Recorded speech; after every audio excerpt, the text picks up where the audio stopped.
Good evening, ladies and gentlemen. Good evening.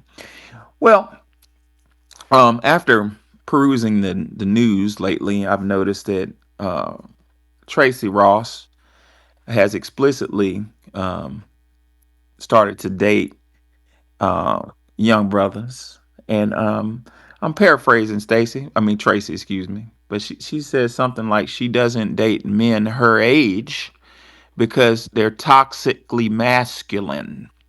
We're gonna look into that. Uh, I moved to Atlanta just under a year ago, and I've noticed a very fascinating trend in Atlanta. Well, one trend y'all know of, and I'm not going to talk about it. Y'all already know what the other trend is. But another trend I've noticed is a lot of our young men um, are starting to go out with older women, older, sisters with money. And I've been trying to figure that out.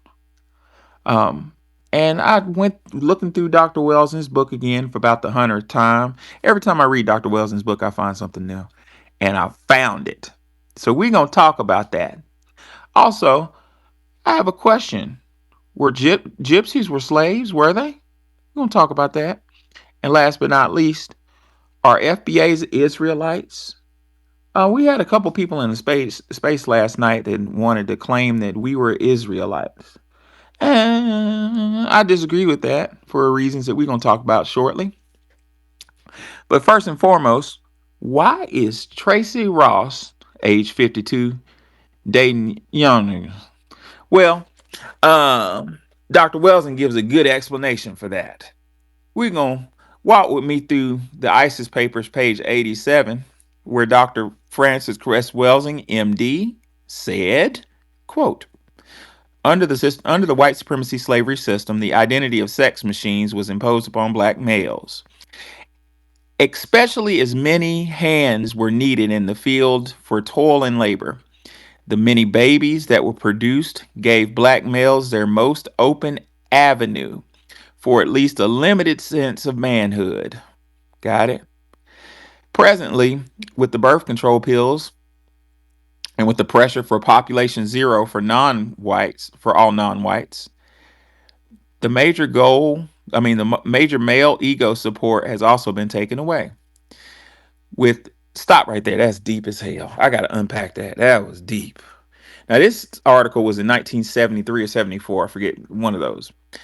Now, back then, Dr. Welsing noticed that, Nikki, what's it called? The abortion clinics? Something. What's that abortion clinic called? Planned Planned Parenthood. Parenthood. Thank you, love. Even back then, Planned Parenthood was popping up in black neighborhoods. So check this out. Dr. Welsing said some deep shit. Let me unpack it. Dr. Welsing said that basically that during the chattel slavery system, the given the fact that buck breaking was alive and well, it still is, but it was really alive and well back then. The only way, or the main way for a black man to prove his masculinity is to create babies. You see, I did that. That's my son. That's my baby. That's really sad because what Dr. Wilson doesn't say in her book is the system of white supremacy picked up on this sense of pride for creating children and would, if they found out that a black male was showing any type of affection towards his child, even peeping at the baby, they would immediately sell the baby. Did y'all know that? Um, just fucking. Wait, say that again, sir. Please say that again, sir. So during a chattel slavery in America, um, black males, if a black male who sired a son or daughter had did stud service or had a baby, if the slave master caught the enslaved male, the father, peeping at the son, peeping at his child and smiling or going, getting off duty in the field just to get a glimpse of his child or holding his child, they would sell the baby right away. They wanted to promote division, and they did not want us to have a sense of family. And when I learned that years ago, it just fucking infuriated me. Like, who woke that up with somebody we need to start talking about. Dr. Joy DeGruy. I like Joy. I don't know why I've not talked about her so far. But Joy DeGruy, I'm paraphrasing Dr. DeGruy, used that as a psychological explanation as to why um, certain black males were kind of afraid of being fathers, which is that trope is not necessarily true. Black men have been proved to be the best dads in the United States, possibly the world. But there was a period of time where there was a stereotype surrounding our black men that we didn't want to be around children. We weren't good with children. And Dr. Joy DeGruy said that in that small slither of black society where we were afraid of being a dad, that was psychological trauma based upon what I just told you. Like it's deep down embedded in our DNA was a fear that if we showed love to our child, the child would be taken away. And that's particularly hurtful because from my view, it's that's still going on in a different type of way with the with the social services and stuff, Well, there's what I'm trying to say is there's a government um, effort to try their best to keep us from being successful fathers, but yet and still we prevail. We're the best fathers in the country, but it's a system against us. Is all I'm saying. Yeah. So let me unpack the rest of this. So again, furthermore, Dr. Francis Cress Welsing says. Um, Black males, okay, presently with the birth control pills and with the pressure of population zero for all non-whites, the major male ego support also had been taken away. Dr. Welsing says, listen to this closely because this is critical. Without jobs, income, power, or even babies, there is no proof of sexual functioning. When this reality is coupled with the awareness that many women can receive more from a welfare check than they can from their male partners, the reason for women respecting men and staying with them steadily decline, and black male female alienation increases. That's a lot. Oh, wow, that's a lot. What Dr. Welsing said, if I can unpack that, is not only did the system keep us away from showing affection, punished us rather for showing affection to our children for being fathers, the system embedded a mechanism wherein black men are kept away from anything that makes us feel like a man. Um, a man, you could basically, if I could break it down, the system produces this ideology that a good man is a provider. Everybody on this space has heard that. Men provide, right? So what does the system do with that trope being alive and well? It denies the black man abilities to provide. Now, is it possible for us to do it? Yes. But it's a lot harder for me to get a position to provide than a white male or even a black woman. Now, sisters, don't hear me wrong. It's hard as hell. Y'all, those of you who went to nursing school, medical school, law school, grad school, military, or whatever, y'all work your ass off. You have to be qualified. But when presented with an opportunity for a black male to say go to medical school with qualifying scores, or uh, uh, uh, uh, a black female, the system picks a black female. So how does this tie into? Yeah, Tracy Ellis Yeah, Ross. how does this tie into that? That was a lot for me to say. That paradigm of denying black males the ability to be to feel like a man um, has kind of destroyed the idea that the confidence in our young men. Um, Match that with declining amounts of black males, according to Dr. Welsing, in the household. You have a lot of black males being raised in female households. So, Why am I even bringing this up? I'm bringing this up because, from my view, um, the according to Dr. Welsing, the black female has been put as the provider and the role model in the household, And for what I've seen in Atlanta, Birmingham, and even Memphis, um, a lot of these young brothers are looking for guidance. And given the fact, in conclusion, given the fact they haven't had a black male role model for guidance, they are looking for guidance from the foundation that they know. They're looking for an older woman for guidance. And it is my theory that a lot of this dating of young brothers, from the brother's point of view, they not really looking for a girlfriend. They looking for guidance. Could they be looking for a mother? I don't know about that. What you think, Wani? I think it's complex. That's It's a a lot. lot. I think it's complex. I think that some of the guys are like angry with women their own age.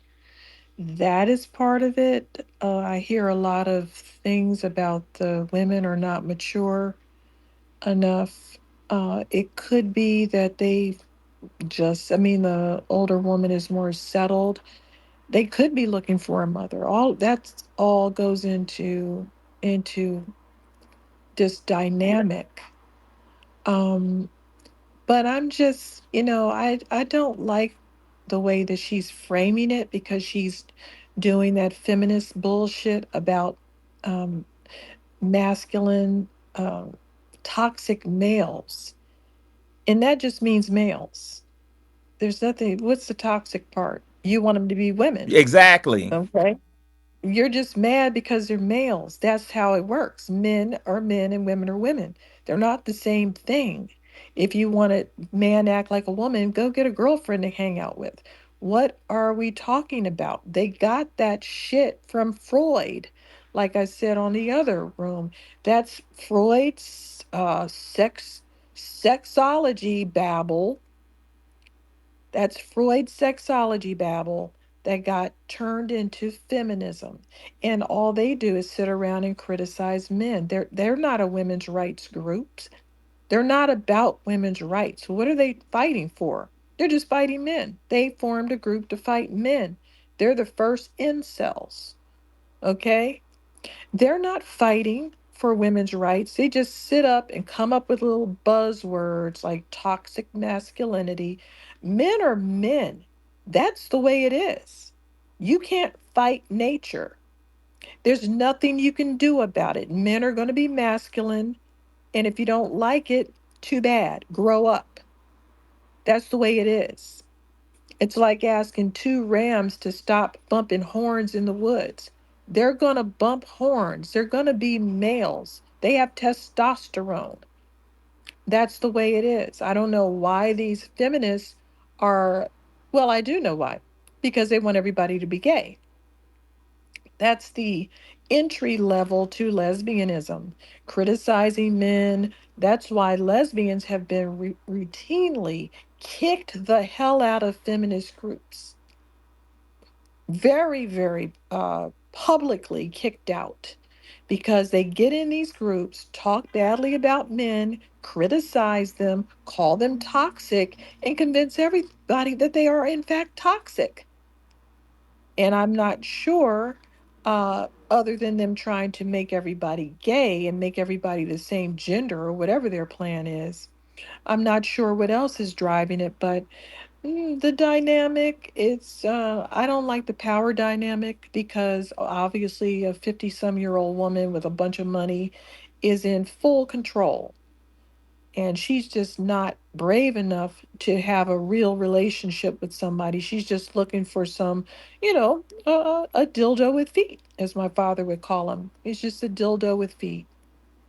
Right, right, right. And to support what you just said, Wani, on page 85 of the ISIS papers, Dr. Francis Cress Welsing says, quote, the white females liberation movement is another disturbing threat to a white male sense of power and masculinity, helping to push him to a weakened stance. However, white females are reacting to the pressure imposed on them on white males. How does that play into this dynamic?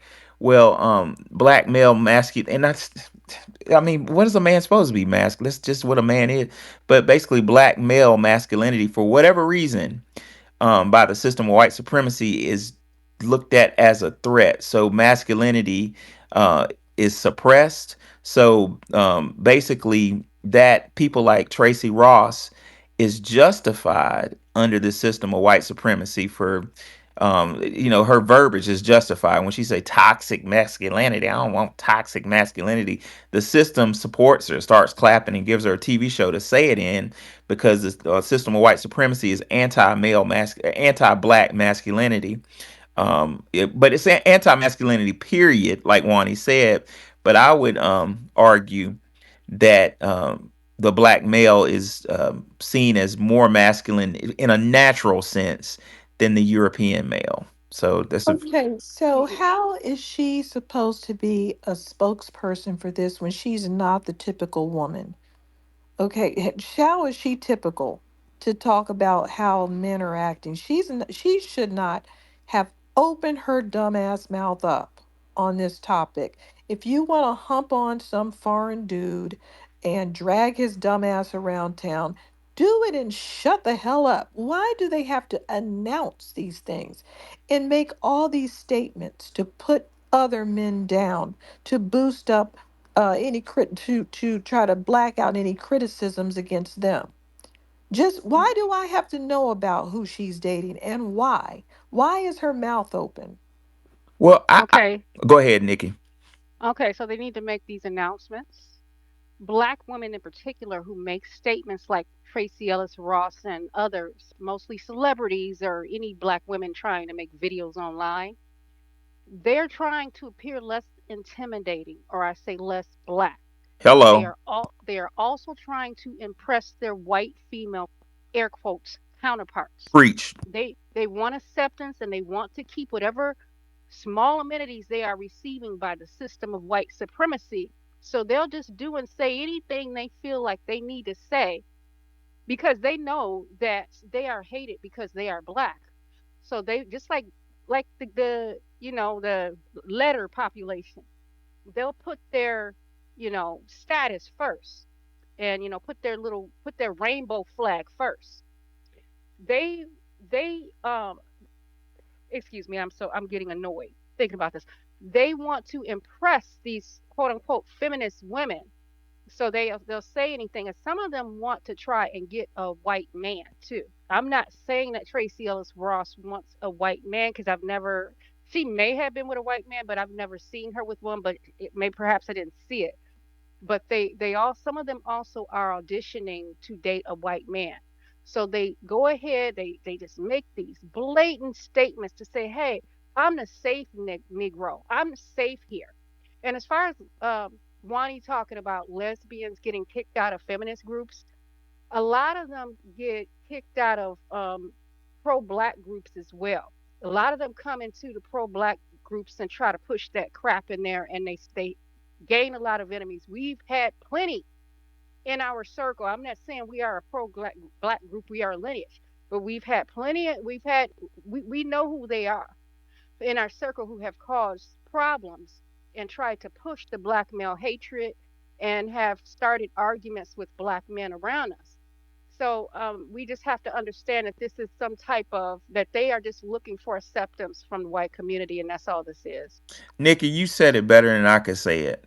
But that Nikki, you beat me to it. I was gonna say that basically Nikki summarized it, but I was gonna say, could it be? I was gonna ask the question, could it be possible that Miss Ross it was auditioning for acceptance from the system of white supremacy? Because that whole going against toxic masculinity, whatever that is. I don't know what that is. Somebody please educate me and tell me what's toxic masculinity.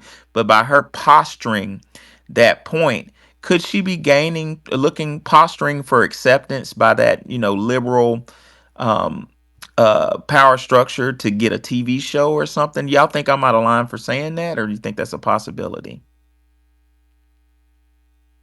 Well, uh, any just like in the book Foundational Black American Race Baiter, all these microaggressions at work, their job on movie sets is a job. They deal with the microaggressions, people causing them problems because they're black. And just like a lot of the non FBAs in the nursing field will throw us under the bus and go and make up something and tattle on it about an FBA nurse so that they can appear more safe. And they'll do things like clean up a nurse who will be a whole registered nurse. Instead of, she'll do a whole bunch of extra stuff like cleaning up a bunch of shit or do something for the white nurses' aides that they're supposed to be doing just to gain acceptance for them, just kissing their asses. So it's basically the same thing, but in a different field of work. Yeah, that's the way I view it. Well said, Nikki. My mom retired from the federal government, and mom would say that. She would say that you'd have government employees with their JDs and their master's degrees, FBA ones, and they would run up to a new white government employee who wasn't even, I don't know what they call it, tenure. It's tenure in my world, but weren't even vested. You know what I'm saying? And run to buy them lunch. Like, can I buy you lunch? Can I buy you, to try to show what Nikki was talking about? Very interesting point. What are your thoughts, Brother Twizzle? I say, hold up, wait a minute, let me put some boom in it. What's up, everybody? Happy Friday. You understand me, TGIF? Hey, hon. What's going Hey. on? You know what I mean? Y'all know What's me. I up, can bro? go. This is my topic. This is my topic. This is my subject. And y'all speaking my language tonight. Parlez-vous français? Oui, oui. You understand me? Yes, indeed. How everybody doing tonight? I hope I'm not too offensive, and I hope I don't upset anybody. But this is a conversation that needs to be had because the society that we're living in right now, we're living in the divide on how they're trying to separate men and women. And we could speak on Tracie Ellis Ross. Through my experience, what it is with her, she is what they call an aging diva. And she is learning that a lot of opportunities that was once option for her, she don't have them options for her no more. So basically, she's crying out in pain instead of accepting reality that she can't do what she used to do no more. That's just like with us OGs. We don't hang out in the streets no more because we not YNs that can fight the young lions and tigers and bears no more. We know our place, we know our position. So what we look like being out there. That's just like an old man dating a young woman. You're not going to get nothing out of that, and she don't have nothing for you except one thing, sex. But we can break it down to another dynamic. You know, if you want to come to an appeasement, she is an old cougar. You know, she's an old woman, so she doesn't have too much attraction to trying to be appeasing to anybody. So she asks me, she's just crying for attention from anybody that would give it to her. And we see that with a lot of people.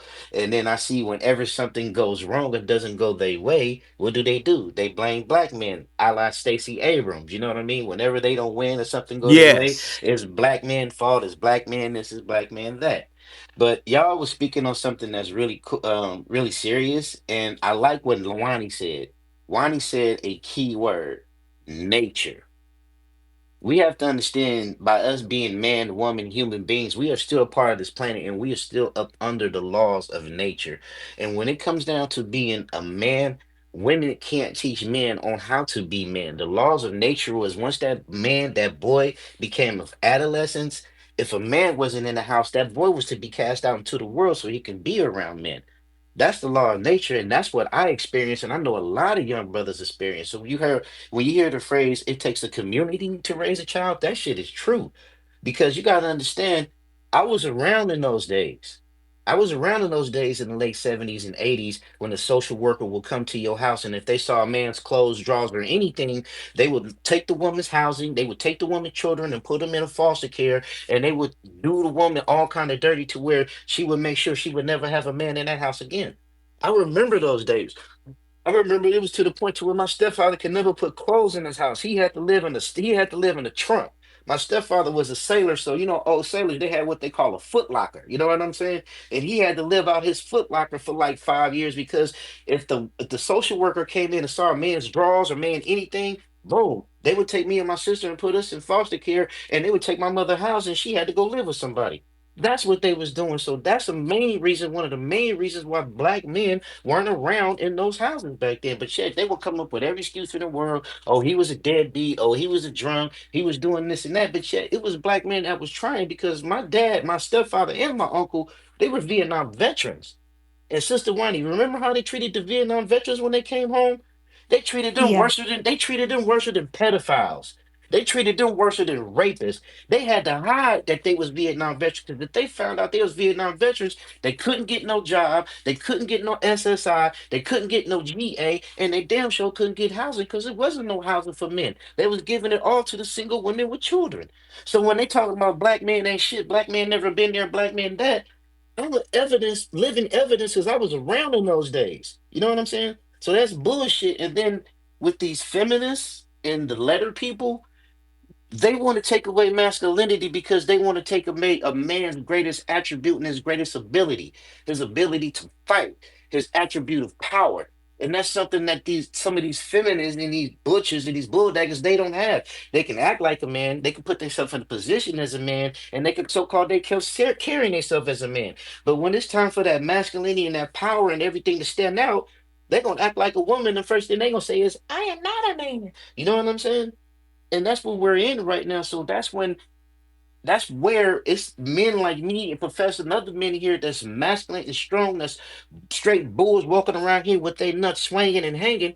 We need to teach these young dudes to where That's why Tariq like you. That's why but Tariq no, like I'm you. He just sees saying, that. but no, I'm a real man for the simple fact I was raised by men. I was raised in the street by men, you know? We was raised in that hardship, the struggle, poverty, and pain. You know what I'm saying?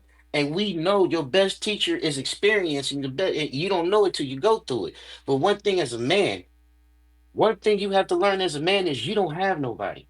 You know, at the end of the day, you are Nope. all you got. And the moment that you realize and understand and start working and utilizing your tool that I am all I have and this is what I got and I'm finna make the best of it, your life gonna be good. For the simple fact, men don't have nobody. We can't thrive on sympathy, we can't thrive on empathy, and we can't be in our emotions because who's going to care? The first thing they're going to say is, oh, you're a man.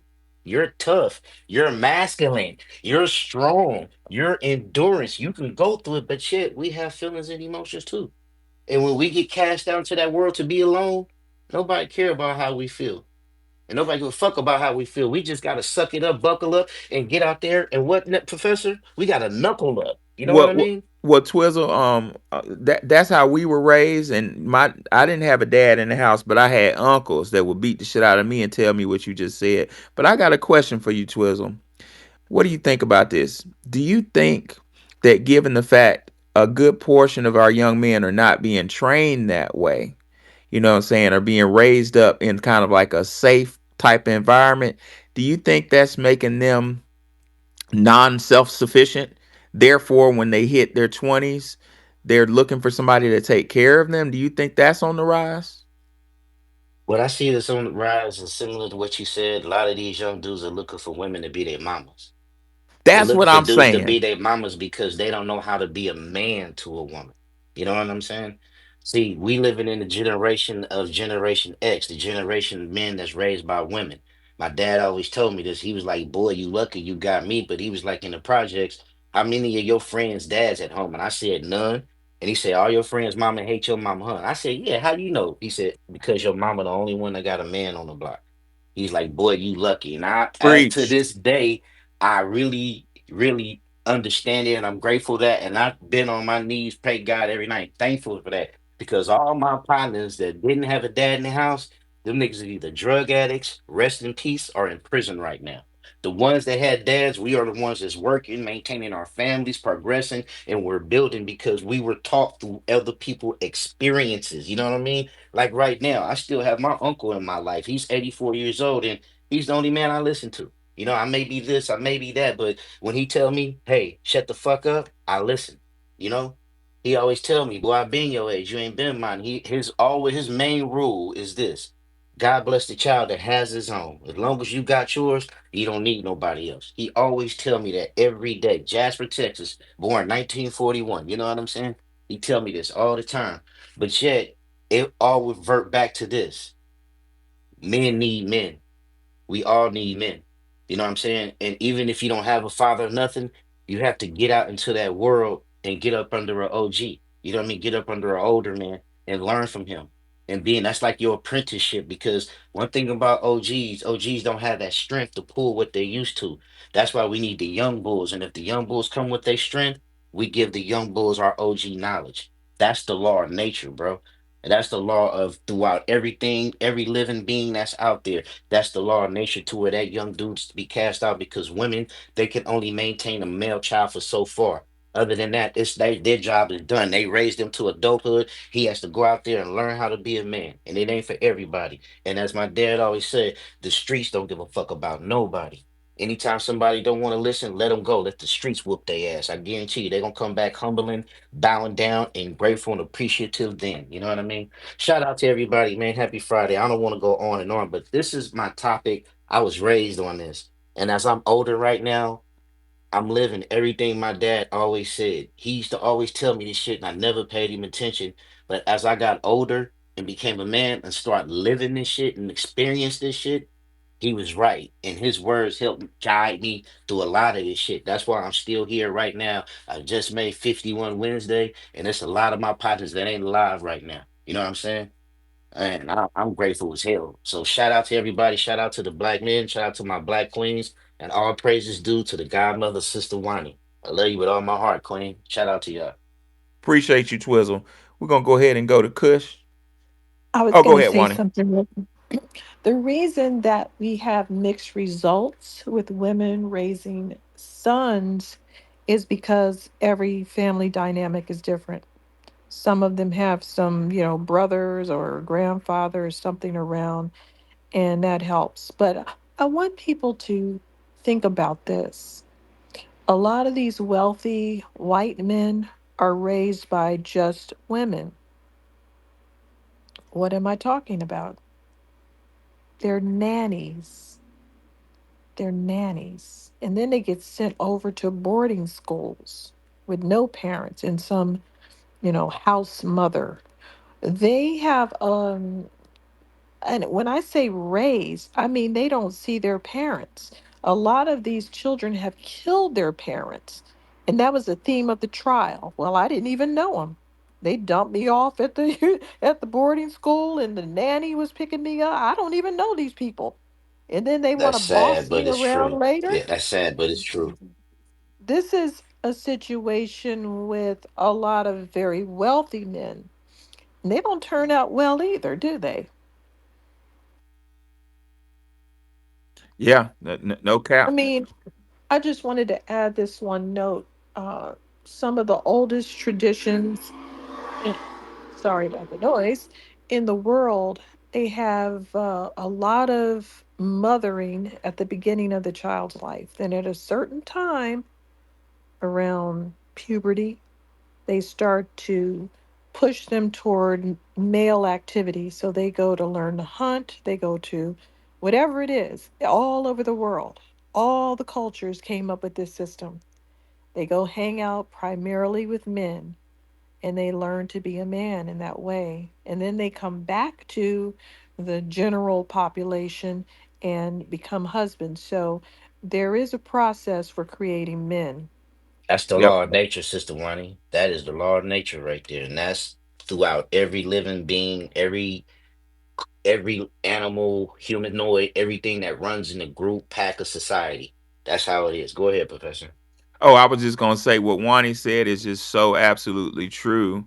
I grew up in a situation where my father was he got in a little trouble and had to leave town, and I didn't have a man in the household, but my aunties was like, "Man, take that boy and give him to me," and raise me up around my uncle. And it wasn't pleasant. It wasn't pleasant for him to say, "Get your ass in that garden and cut my motherfucking grass." And then my cousins and shit beating my ass and stuff. But you know what? It taught what that taught me is as a black man in this United States of America, nobody's gonna sugarcoat you. Nobody's gonna say, "Oh, honey, you can do it." They gonna whoop your ass, and if you don't do something right, be prepared for your ass whooping, whether financially or physically. And that was reality. I think young men when they grow up in a household of just complete nurturing and honey, it's okay. It'll be good. It'll be better next time. When they hit when adulthood and they step out in the world, they're confused when the world whoops their motherfucking ass. Go ahead, Kush. Peace to the room. Good night, everybody. How's everybody doing tonight? Doing good. I'm disappointed I missed last night's last night's room. I wish I was there to hear the Hebrew Israelites. Them and the more science simple people are always entertaining to me. But Professor, you made me pull out my ISIS paper tonight. This was a really good chapter, and just flipping through some of my own notes. It's this chapter right here. From the whole chapter was like really good. Some things that I had highlighted that I thought was interesting.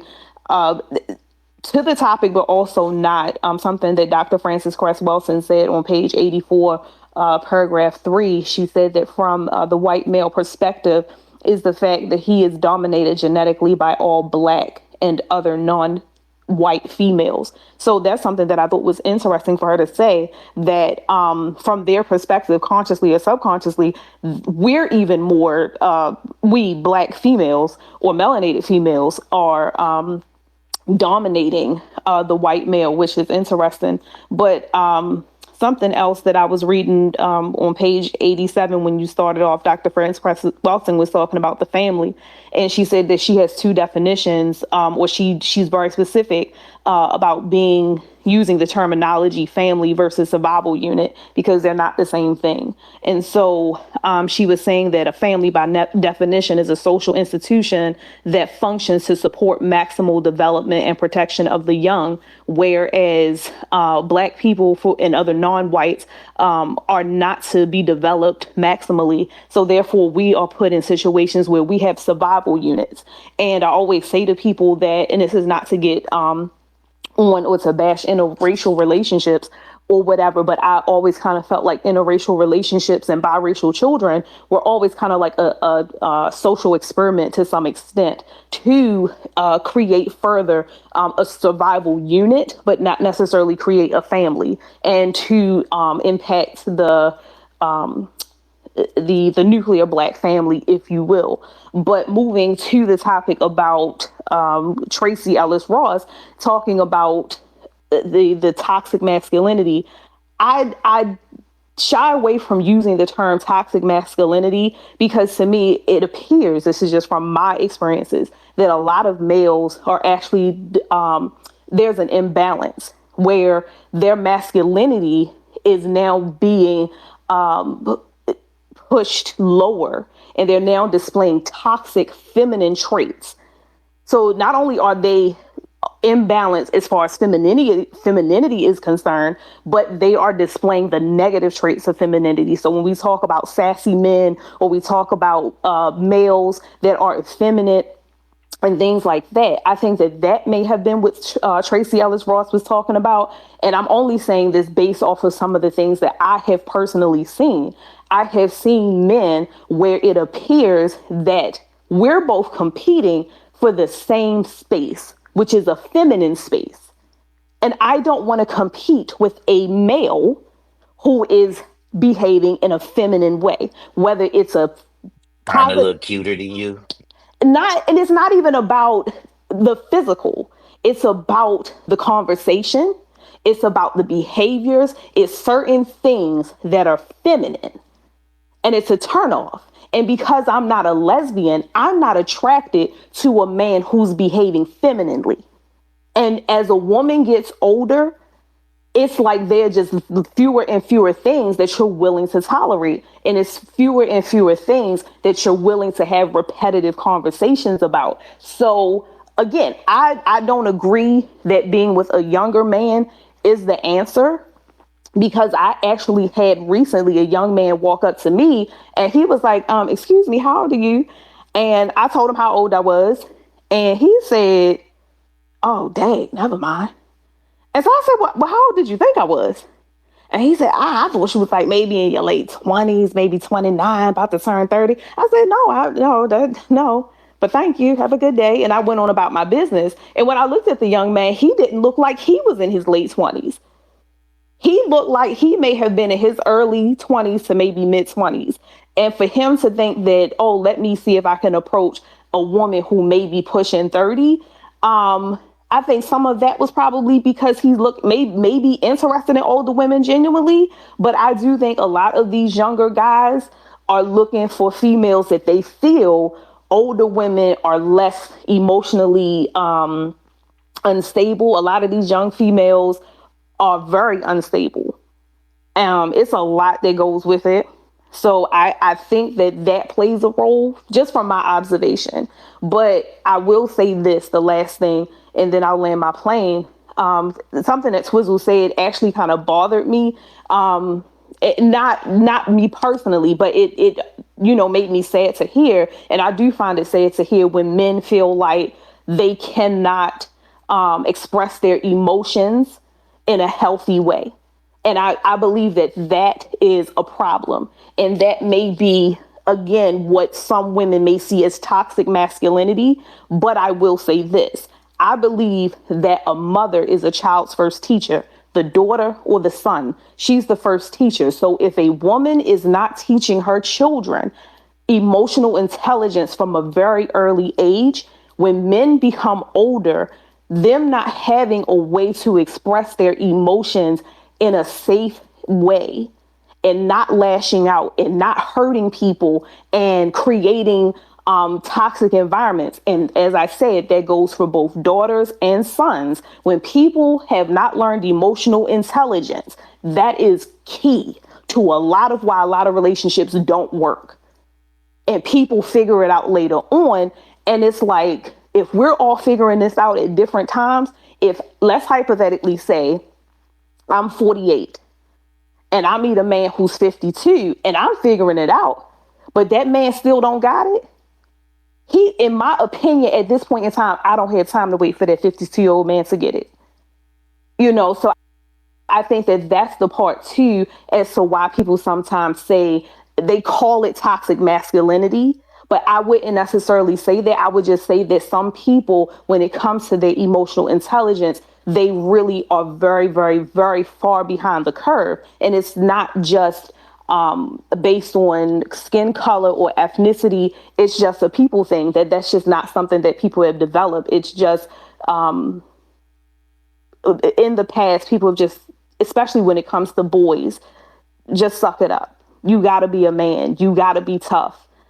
And they never get to learn how to express themselves in a safe way. And that just does not make for good relationships going forward. And I'll land with that. Very powerful point, You Kush. mind if I respond? Go ahead, Twizzle. Hey, all good. And shout out to you, Kush. And I understand how you feel. And I'm gonna say, coming from a math perspective, and I hope you have an understanding on this. This is no, tit for tat or no Mars Venus. I totally understand where you're coming from, and I respect your opinion. But when we stand in these boots that we walk in as men, the first thing we can do is, as the old gambling song says, we got to know when to hold them and know when to fold them. We have to know when to walk away and know when to run, for the simple fact we can never show our emotions or how we feeling once we amongst our peers, when we out in the world. Now we once we amongst our family, that's a whole nother thing. But a man's majority of his life is out there in the world. You know what I mean? Where he's around his peers and everything. And once you show vulnerability, people use that against you, whether you a man or a woman. If you tell people how you feel, your words will be used against you and held against you. That's why we have to be careful on how we move. It's different. I remember on The Godfather, what he said, women and children can be careless, but men can't. Because just being careless, it could cost us our lives. We could Facts. lose our lives just like that at the drop of a dime, just by us being loose lipped, being comfortable, thinking people are friends or who are not. That's why men have to be extra careful about how we express ourselves, because we are out amongst our peers, and some of our peers aren't friendly. We may have some peers that are slow, but yet there's also some peers that's out there that's sharp as a tack, that pick up on every little thing. Not only that, that look and pry. And as we study the laws of nature, when you watch lions on the savannah, when you see two male lions come up against each other, what do? They prone each other for weaknesses. They look for a vulnerability. And the first lion that blink is the lion that's weak, and he's going to be attacked. And that's how it is out here. Like I said before, anytime you don't want to listen, let a person go. Let the streets whoop their ass because nobody is harder than the streets. And the streets is reality. Everybody's going to have to face it. And as a man, nobody's going to shelter you. Nobody's going to care for you. And nobody's going to give you anything. You got to go out there and fight for yours. And that's the only way you're going to get it. Because I know every man in here, nobody gave us nothing. And each time we try to express ourselves, hey, my brother's in here. Who paid us attention and who listened to us? You know what I'm saying? I land my plane there. Appreciate it, Twizzle. Can I just say one thing? And it's not, again. I agree. This is not men. Men are from Mars, women are from Venus. What he said reminded me of Nikki Giovanni and James Baldwin. They did an interview, and my sister and I, because I did my own podcast about this topic and many others. And my sister brought up something about Nikki Giovanni saying during her James Baldwin interview that you'll have a black man who goes out into the world and he will smile real nice for Mr. Johnny. It don't matter how cruel the world is to him. He knows how to smile very nicely for Mr. Johnny. But when he gets home, it's totally different in the house. And I think that that's where the disconnect comes into play with relationships. And again, I have no idea the full context of what Tracie Ellis Ross was talking about. And I know this show is not about relationships between men and women. However, I do not dismiss at all what Twizzle is saying about the experience of black men when they go out in the world. However, for the black women who are at home, we still, and let me not say we, because I don't have those types of battles. But there are some black women, because we are in a black space more so. There are some black women who feel like that soldier has not left the battlefield on the battlefield. They feel like parts of the battlefield are being brought into the home. So that's what I was talking about. Not necessarily dismissing that black men don't have a battlefield to go out and fight, but the person you come home to or the family you come home to, are those also the enemy? And sometimes there are some women who feel like that's what they're dealing with, a person who does not know where the battlefield starts and stops. So I agree, there's definitely a battlefield. There are some people who feel others just don't know where it starts and stops. So I had zero clue what she was talking about. I had zero clue what the additional context was, and why she'd rather be with younger men. I just feel like across the board, many men share the ideologies, certain ideologies and trains of thought, regardless of age. And I'll land there. Oh yeah, appreciate it, Kush. Did anyone give an example of what toxic masculinity is specifically? No, nobody gave an example, but I want to know because I don't know what it is. They call toxic masculinity frat boy culture. That's what they describe it as, frat boy culture. But yet, it's just an excuse because the feminists and the lesbians, they want to be men, but they can't be men, so they're doing their best to destroy men. But it's one thing they can never do. They can never possess the ability to have the fear factor. And that's what they want to take away from men. They want us to be fearless. That's why you see a lot of black men emasculated and gay. And like Dr. Francis Quest Weston said, they want to take the man out of the pants and have him wearing a dress. That's why you see all these niggas running around here acting like they from Scotland, talking about they wearing kilts and shit. You know what I'm saying? But that's what it is right now, the emasculation of black men. And when I saw that, I'm out in the world, I'm seeing it and then experiencing that. And when I come across young dudes and I be like, dude, nah, that's not it, man. You don't get your eyebrows arched, bro. You don't do that. Men don't do that, bro. What happened if you don't have no money? Then what? You know what I mean? Come on, bro. I mean, man, be a man. In my time, when I was growing up, you had to have a trait. You had to have a trait to where you had a skill that you used your hand to make money with, whether you were a carpenter, whether you were a painter, construction, or anything. You had to have a trait. I chose to be a chef. I chose culinary. I wanted to cook. You know what I'm saying? I always want to cook because I know you get more women once you tell her you know how to cook. You cook for me, but anyway, you know what I'm saying? Every man had to have a trait, and especially in my time, and Sister Wani know as well, when we was going to school, they had classes to where they taught you that, but they took them away, and I think 86, they took them away before I went to high school. But I remember my partner, my OG homeboy, where I got my name Twombo Ski from. He went to school and he went to carpentry class, and I'm gonna go take a picture tomorrow of the house that his school and his carpentry class built. It was one of those houses. To this day, he's a certified carpenter, went to the Navy and everything. And that's why they took him out of the schools, because we black men, when we was going to schools, we had to take a trade. I remember, hey, professor, remember when we was growing up, they say, what you gonna do when you graduate? What you gonna do when you graduate? They had those options in school to where you could have went to carpentry, you could have went to all those things. The only thing they didn't have was economics, finance, and the big money things. But those were some of the things that they had in schools, but they took them out. So that's why a lot of these young dudes are lost right now. When they get out of school, they don't know what they want to be. They don't have no guidance or nothing. You know what I'm saying? But that's just something that we really need to start focusing on. We need to really start teaching our young men, our young people that's coming out of school, ask them, what do you want to be? And when they talk about it, just tell them, put yourself in a position of power. We don't need no Florence Nightingales or no motherfucking Dr. Zuni Bombas. We don't need people to save and help the world. We need people in positions of power that's going to be able to help guide us and innovate. Not only that, open those doors for us to really establish our roots to where can't no doors and nothing be closed on us. You know what I'm Right. saying? That's my goal, and that's what I fight for. I land my plane. I'm Appreciate you, sorry, y'all. Twizzle. Now, ladies and gentlemen, I was looking at the topic and it dawned on me. I love the topic, but I see that I missed an opportunity. The first part of the topic says, why is Tracie Ross, age 52, dating young Negroes? Well, a more important question, ladies and gentlemen, is why are young brothers, um, young brothers dating older women in our community? What is that about? Do y'all think that's the She's not Sex, a Benefits, she's not sex. a benefits. representation of women. She's rich. Mm. May I say No. something? Hold on. We got a order going. Okay. Oh, So okay. one. Dang, Professor, you ain't letting no. I'm just kidding. Go ahead. No, just wait, just Hey, wait. do you guys need me to No, drop no, you down? good. You Y'all need me good, to You drop? can Twizzle. stay up. You can stay up. Okay. Yeah, yeah. It was housing and Miss Bruna, and then Welsing. But before that, Wani.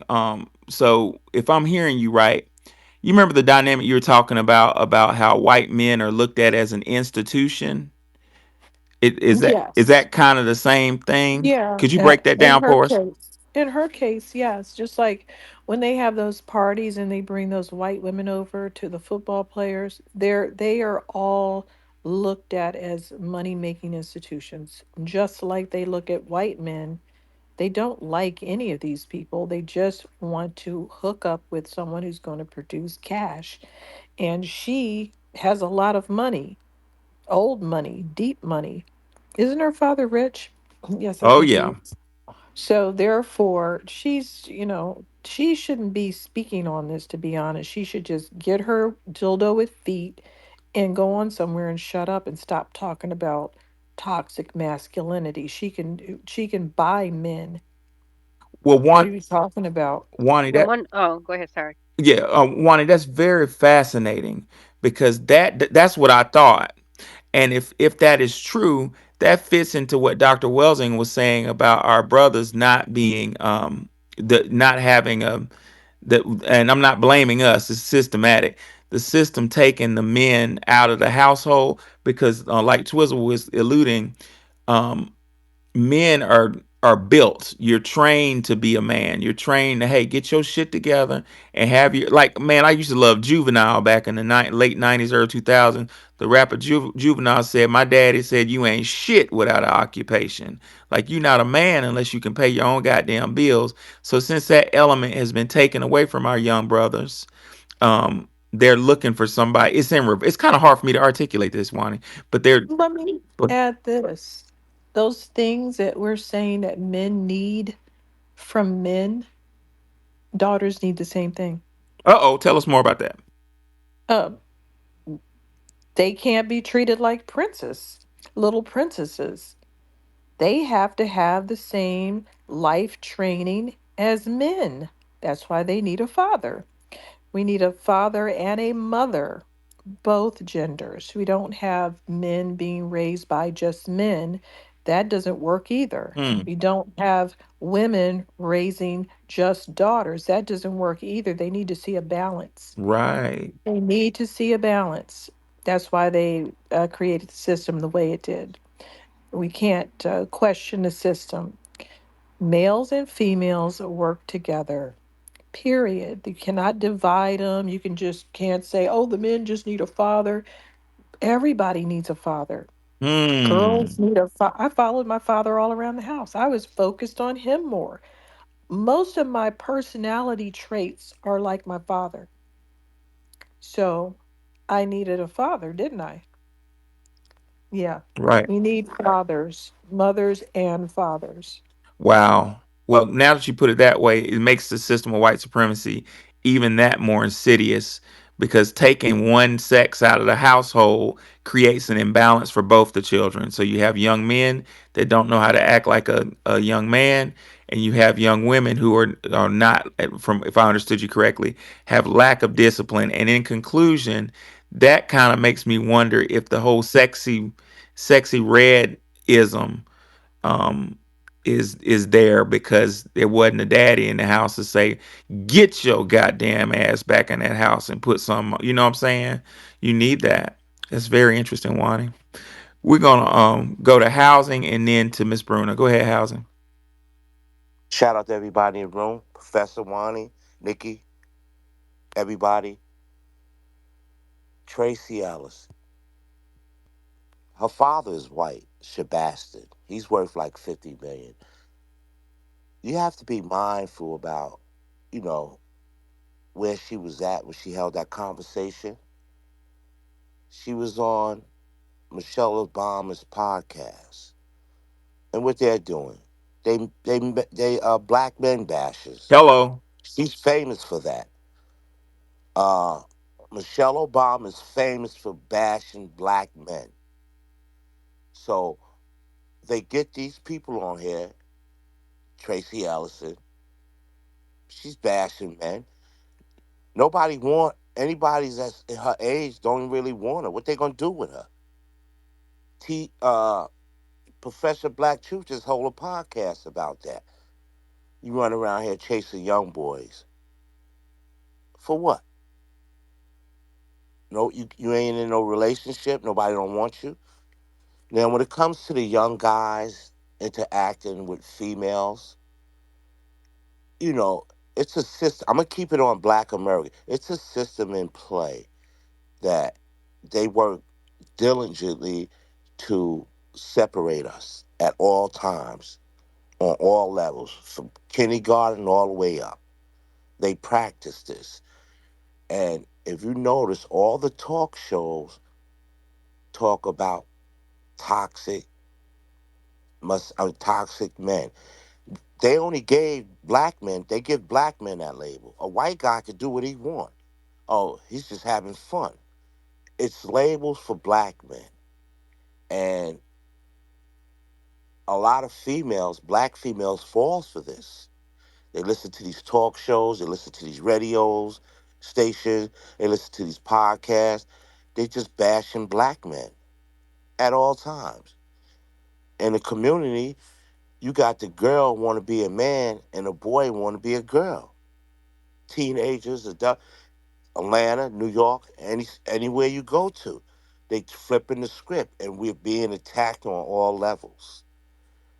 So one of the things they do when it comes to black females in America is push this agenda, especially with the radio and the music. I don't need a man. I could do all by myself. That's all you hear on the radio. I don't need a man. But you do need a man. You do need a man when you have kids by him. You have a kid by him, you kick him out of the house or you're separate. And whenever you talking, you bashing his father right in front of him repeatedly. So what do you think he's going to think? You know, well, my father wasn't no good, mommy. Why you thinking you doing the right thing by just feeding him and clothing him? You think you doing the right thing, but you ain't giving them the real Jews because you push the father away. With that, I land my plane. Appreciate it, and thank you so much, housing, because I was having issues trying to articulate my thoughts on that earlier, but that I did not know that she was on Michelle Obama's podcast. I didn't know that, but I kind of my the hairs on the back of my neck was telling me that politically. Maybe Tracie Ross, by coming out with those statements, she was posturing for some butter biscuits, and maybe to get a TV show from the Democratic Party, or maybe to get some type of leverage. But when you said that, I was like, oh, I was right. That's what it was about. It was trying to say to man bash to get in good graces with that liberal entertainment machine. Don't be surprised, ladies and gentlemen, if you see her in a TV show. And Professor, she's not the only one. She's not the Mm, only one. Oprah bash black men. Oh, They yeah. all do. They do. They work diligently destroying black men. wow. Real subtle and real openly. Well, what the devil was the most subtle beast in the field, right? Like it's one of my smartest bosses he was an attorney at a law firm I worked for. Real brilliant guy, died of COVID. He said the devil is in the details, and he was right. You know what I'm saying? That's the way you hide stuff, but that's a whole nother topic. Miss Bruna, come to the stage. Okay, wait. Okay. So, Hey, I got a couple questions for you. I was looking through. Well, first and foremost, where's your lineage? Are you FBA? oh, no, sir, I'm not. Sorry. No. Okay, okay, okay, cool, cool, cool. That's fine. And my last question for you before I let you have the floor is, I noticed some flags in your profile. Are you a feminist?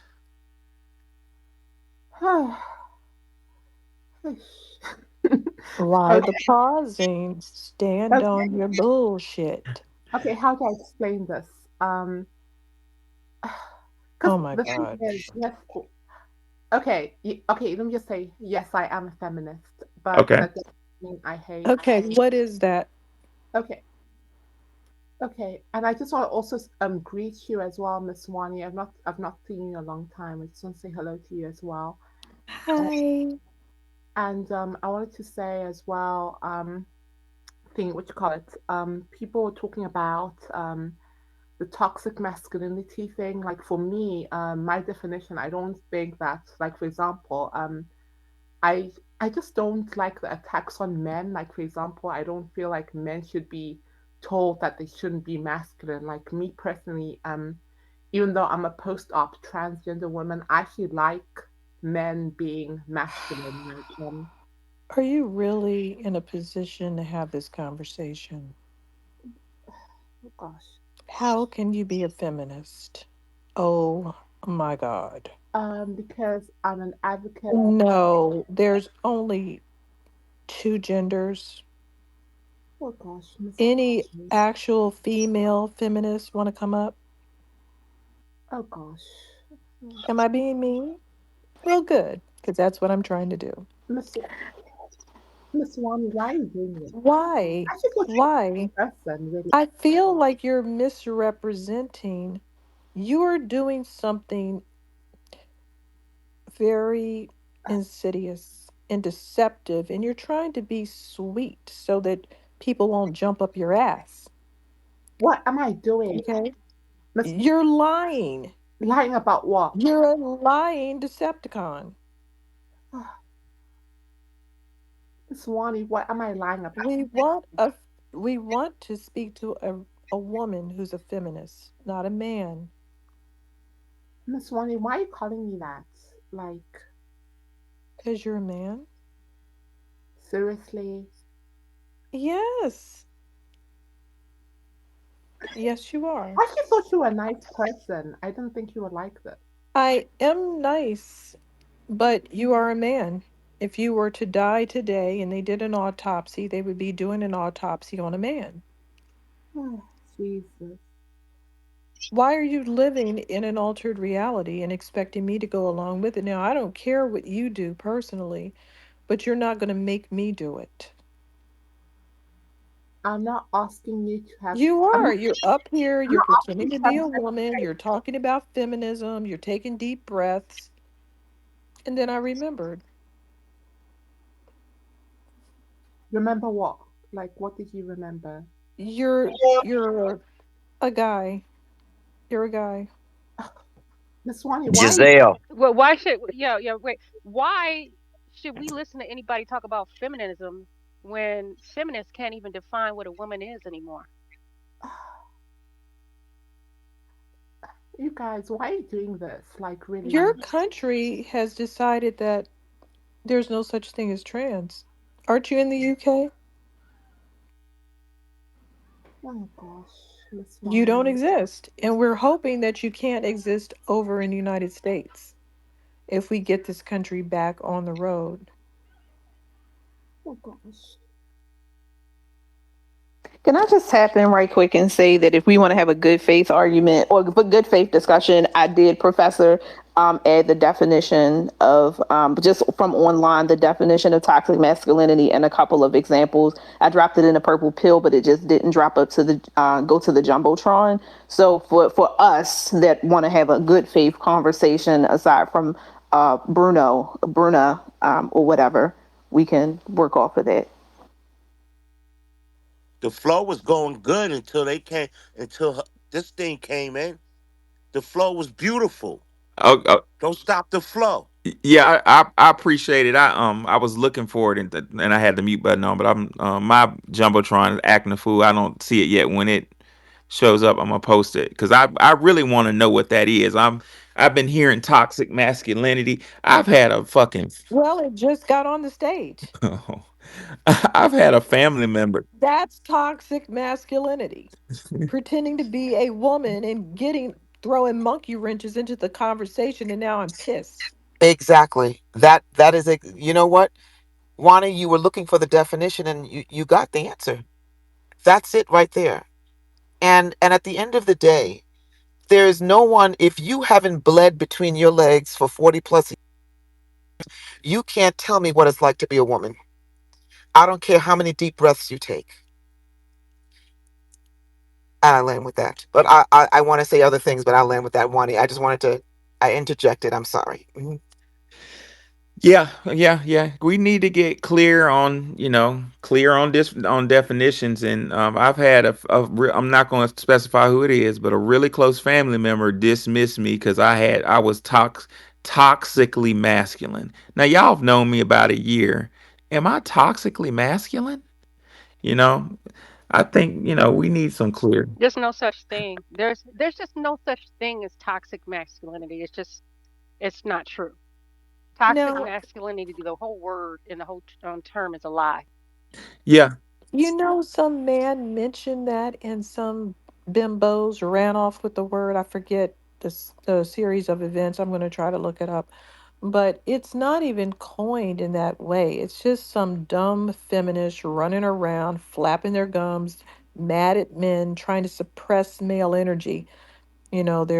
They're on that demonic stuff. yeah. They don't like balance. Yeah, it goes back to a space we had a couple months ago or a month ago. Time is bleeding together for me, but where we identified that feminism came from Germanics. It's a weapon. So feminism never really applied to black women, and it's just a weaponized. It's a very effective weaponized ideology. Um, I guess Miss Bruna landed the plane. Um, moving forward, who was next? I think Miss Stacy. Go ahead, Stacy. Um, guys, how was your evening? Hey, hey, what's going on? Just got home from work. You know me. I feel like I'm always at work every time I listen to your space. I just got home from work. Hey, so, that's all we do is go to work. What else is there? right, right, because these bills won't pay themselves. Hey, what's he say? Um, right. So, let me see. Oh, that thing that came in here and y'all was talking about toxic masculinity. That's such a made up term. I heard it was some gay dude that made it up, and people ran with it. And every time I hear it, you know what? I'm like, yeah, that's not a real thing. However, because masculinity is not toxic. But you know who actually has toxic masculinity, if you want to say that it exists, is them women, them feminist women. They're the ones, because they're being masculine, and a woman is not supposed to be that way. Interesting. And so it is toxic on her. That's just how I That's define it. the That's how I that look That at is it. interesting. Yeah. and Feminists they still want men to kill the roach in their house or the spider in their Girl, house. thank you. And that's what let me tell you why I do not like feminists. I don't want no bitch, excuse my language, but I don't want no bitch trying to railroad my son, trying to put my son in jail, trying to put my brothers in jail, trying to put my fathers in jail, like my stepdads and all that stuff, trying to put my uncles in jail, trying to get them killed. I don't like nobody that's disrespecting our black men and the men, because I mean, and these are my brothers, these are my uncles, these are my, and I'm saying even y'all, all y'all, y'all FBA men on here included, my brothers. I don't like nobody doing it. I don't appreciate that shit at all. Innocent people. I'm sick of that. I'm sorry, I'm getting like hyper now, but it really does something to me because I've grown up around these men my whole life. And I love them. You have no idea. Maybe you do, but it's just like the love for them is so deep in how we're there for each other, and they've protected me. I've protected them. Like it runs so deep, and when I see people do this to them, it just frustrates me, and that's why I can't stand them. And when I hear about because I'll be damned if somebody does something to my son. I'm very protective of him. Yeah, he's grown, he's independent, he lives, he's moved away, and I let him spread his wings and do his thing. I'm not one of those overbearing mothers. But I check on him, from time to time, and we talk. But I don't want nobody doing nothing to him. I don't want nobody, hurting him. As far as the Tracie Ross thing, I posted. I didn't watch her whole video, but I saw like a clip, and I was like, she on Michelle's show. And when I look at Michelle and her brother, I'm like, ugh, Uh so- oh. something wrong with him. Sorry. I said, I guess that's all he could do. He looks so Yeah, awkward. I think the Look same like he thing don't too. belong. He don't belong. They both look special sitting there. They do. They do. They look so it looks so awkward. I'm like, what is she doing? And then when Tracy got on there, and I'm sorry, I know I'm not all that. But I was like, wait, me and her the same age. And she looks, I don't know if I was exaggerating, but I had put a post and said we the same age. She ain't aging well. She looked 10 years older than me. And then, it was a couple people that got on there and try to clown me, try to say I was lying. I ignored them. I was like, whatever. And then a friend of mine I know that saw her picture and looked at her and said, well, she looks so much older than you. Y'all the same age. And I said, see, I am not the one who I didn't make that up, and she's going after these dudes. I feel like she's been privileged her whole life, and she thinks she's special, she thinks she's exotic. Who her mom is, who her dad is, and she wants these men to bow to her, and she thinks she deserves more than she's worth. It's like, okay, you earn all this money, you're worth a certain amount of money, but you don't have a value with men. And that's why she going after these dudes. She got to pay for it. I heard somebody say they better make sure she paying him enough. Stacy, I would love to see Tracy Ross on Kevin Samuel's show. May he rest in peace. You and me both. That would be a classic. I used to love Kevin Samuels. I was so brokenhearted when he passed. I didn't always agree with everything he said, but I took a lot of it to heart, and I looked at myself. Even though I had already been, making changes, before him, and there had always been things that I believed in even before listening to him. I can remember listening, and my ex had sent me a video, and I remember watching it, and I said, "You know what? He's everything he said was true, but his delivery is whack." That's exactly what I said. But I said, I'm not gonna follow him. And then I said, I'll probably listen every now and then and listen to another show. And then I found myself following him. And really, and I thought, no, he shouldn't change his delivery because guess what? Monique, I hate it when women say, well, if you just said it a little nicer. No, because what did Monique say about these bonnet bitches at the in their pajamas at the airport? I'm sorry. When I go to the airport, I'm always dressed decent. I'm always dressed nice. I don't think you're supposed to wear pajamas and the bonnet to the airport. I don't think you're supposed to wear it outside. I won't wear my bonnet to dump my garbage. And my dumpster is right outside my door. So when she said my sweet babies, and they came for her. Well, I Stacy, was like, are you Stacy, freaking kidding me? you bring up a good point, and I'm about to be unpopular, y'all, and just be play devil's advocate. Uh, You'll never be unpopular with me. Go ahead, Professor. well, and our brother Tariq has kind of hit this on the head a little bit, but I'm gonna say this is a small reason why young Negroes are dating older women, particularly Gen Xers and millennials, not, but Gen Xers is because it's very popular amongst Gen Z and late millennials to dress like that in public, to wear bonnets and maybe hold on, somebody has a hot mic. Think nothing but got a hot mic. But yeah, and this isn't my idea. I've heard other people say this, but it's a culture amongst young ladies to not really dress feminine in public. And in Atlanta, I see a bunch of pretty little girl, pretty, like 20 somethings. You know what I'm saying? Pretty 24-year-olds just walking around with bonnets on and pajamas. So maybe that could be a factor, just to play devil's advocate. I'm just saying. Maybe not. Maybe.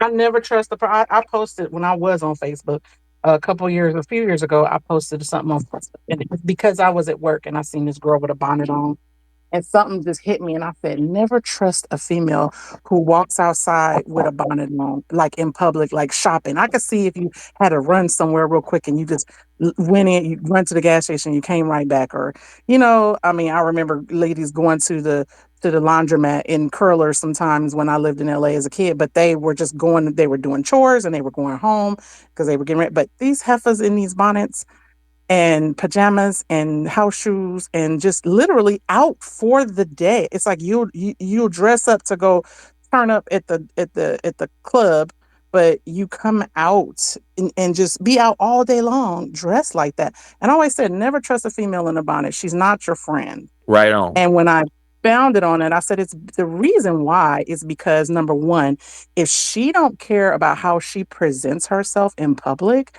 then she don't care about you. That means she has no pride. She don't care about herself, and she damn sure don't care about somebody that is supposed to be considered a friend. Because she'll do some stuff around behind your back and won't think twice about it because she don't care. And the way she shows up proves it. Well And I'm said. a land my Well said, Miss Stacy. Appreciate you. Go ahead, Welsing. Good to see you, Welsing.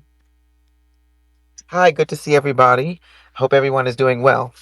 I wanted I want to capture what you were just talking about, but then I have other things I want to say. Um, I think you touched on something, Stacy and Professor, with regards to some of these younger men, and their attraction to older women. I think there's many reasons, but what you guys were talking about is just the way young ladies, not all, but quite a number of them, like you say, the way they present themselves leaves little to be desired, but also the way they take care of their bodies, the way they take care of themselves. You have a lot of young ladies that are doing a lot of drinking and smoking and carrying on, even though they're 25, they look like they're 55. Preach. Um, you have a lot of women in my age group that have the means, the financial means, to take care of their bodies inside and out, to maintain themselves and to carry them, wear clothes that that not even women half their age can wear. You have that out here. There's a lot of sisters in their 40s, 50s, and 60s. I know one sister right now, that she's in my hit class. She's 72 years old. I'm in awe of her. Like, she's absolutely stunning, natural beauty, amazing. And this is the time. This is the time where health and fitness and well-being, including your mental well-being, is a big flex. And that it's not honored by a lot of these young ladies is amazing to me. And so, in most part, I could see where younger men are very attractive to older women who have done the work, meaning mentally and psychologically and physically, who really takes care of their body, takes care of their mind, take care of their hands and their feet. Men look at your feet, men look at your hands, men look at your teeth. Okay. And they're very attractive. Now, um I have all I've been approached by young men, and it's very interesting because I'm not interested in younger men, but I like talking to them because it's just to see where they're at. I remember I was in the gym, I was lifting weights, and this brother came up to me. He wanted to take me out, and I asked him, I said, "How old are you?" And he said he's 28. I said, "I'm more than double your age." And he goes, "Please don't tell me that. Please don't tell me that." I said, "It's the truth." And listen, look, if I wanted him, I could have gotten him because he was ready. But that's not my thing. But I actually talked to him, you know what I mean? And I was talking to him because he's not a dumb young man. And I told him, I said, "Well, look," I said, "I will tell you this. You do have good taste.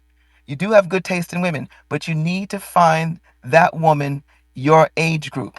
And that's it, because I'm not interested in younger men." And it's interesting with them because I think for some of them they get tired of the bad behavior, the mistreatment, or whatever it is. A lot of them like to have mature conversations. And let me tell you something. A lot of these younger men, they have listen, they got this shit down. I mean, like, they expose themselves to different places and things, and they want to take you out. And I'm surprised. I'm like really surprised. They are far more mature at that age than men back in the day at that same age. And so, I don't judge anybody. If you want to date a younger man, that's your thing. For me, it's not. But uh when I do talk to them, when they do talk to me, I like to listen to them and see where they're at. And they're terrific guys. They just are, for some of them, frustrated with what's out here. And to Stacy's point, I think it was Stacy, I mean, when you look at some of these young ladies and how they carry themselves out in the street, some of them are stunningly beautiful until they open up their mouth. Until you see all these tattoos all over their body and their neck and until they open up their mouth, you look at their teeth and all, and it's like, whoa. It's like, wow. What are they going to What look like when they get to be 50 something years old? Wells, and I'm so Um, glad you woke that up. Like, I'm not against tattoos. I have a whole bunch of tattoos. You wouldn't know it, but I do, and I'm not against them. But and I may be out of line for saying this, but I think we need to be. I tell my male students, be careful where you get tattooed because you might want to join the military.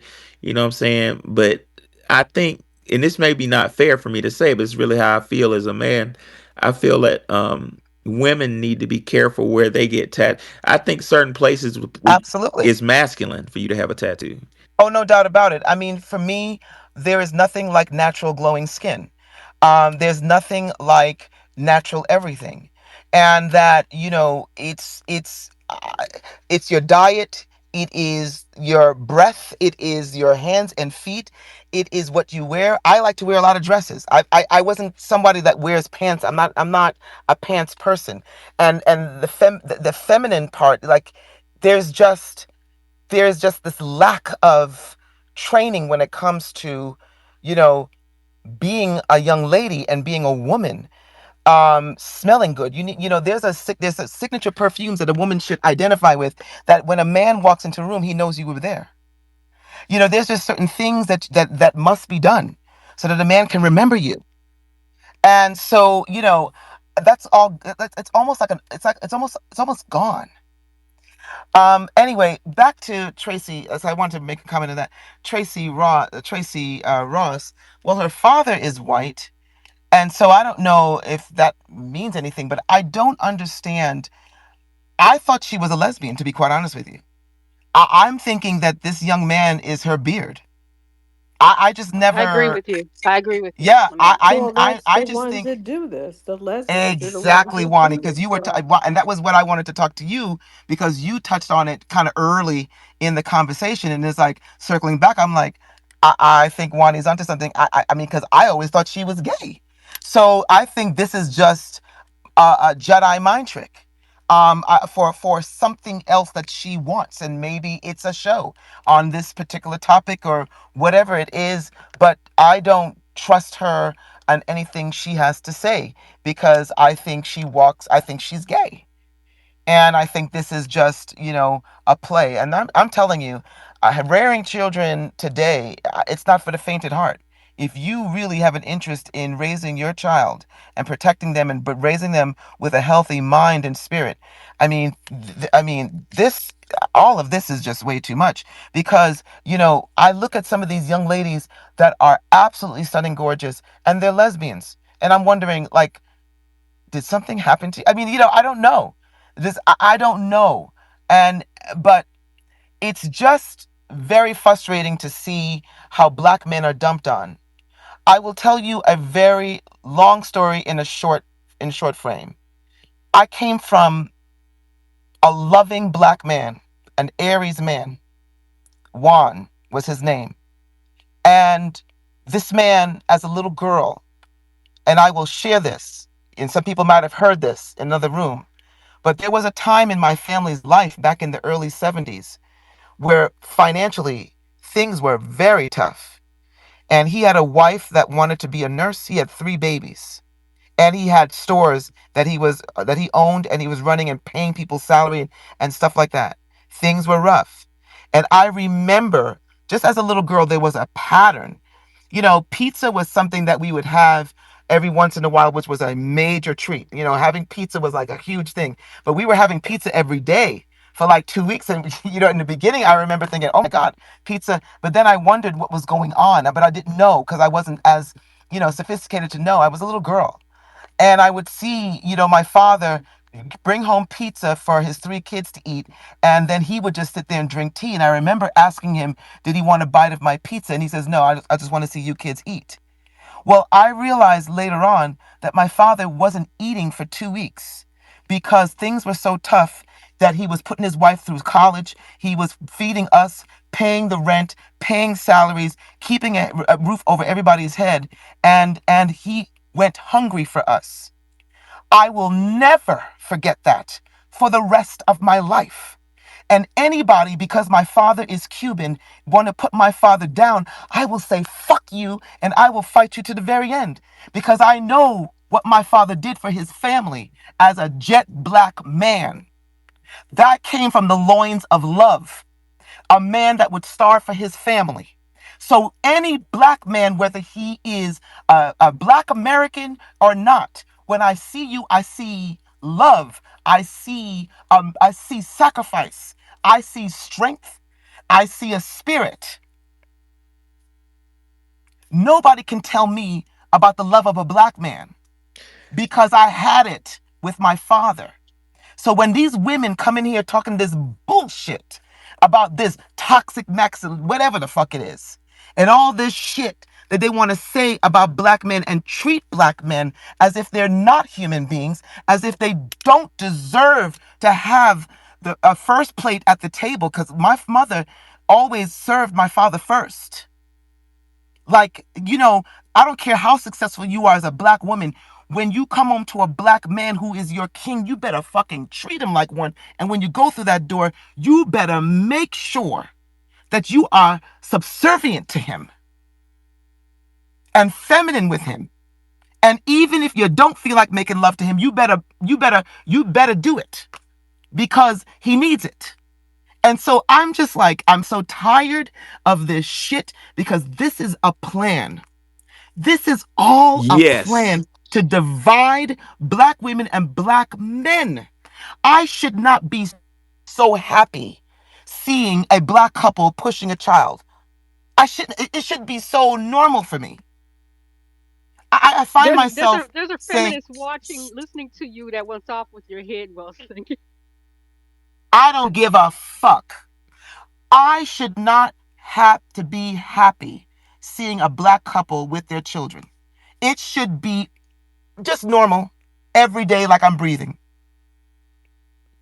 So I am all for femininity. I'm all for being submissive to your husband. I'm all for being one with one goal and one love. And like I said, I came from a father who was a type A personality that wanted to see black women ascend. His outside of his wife, politically, his favorite politician was Barbara Jordan. He loved her. He loved her. And so, I'm tired of this.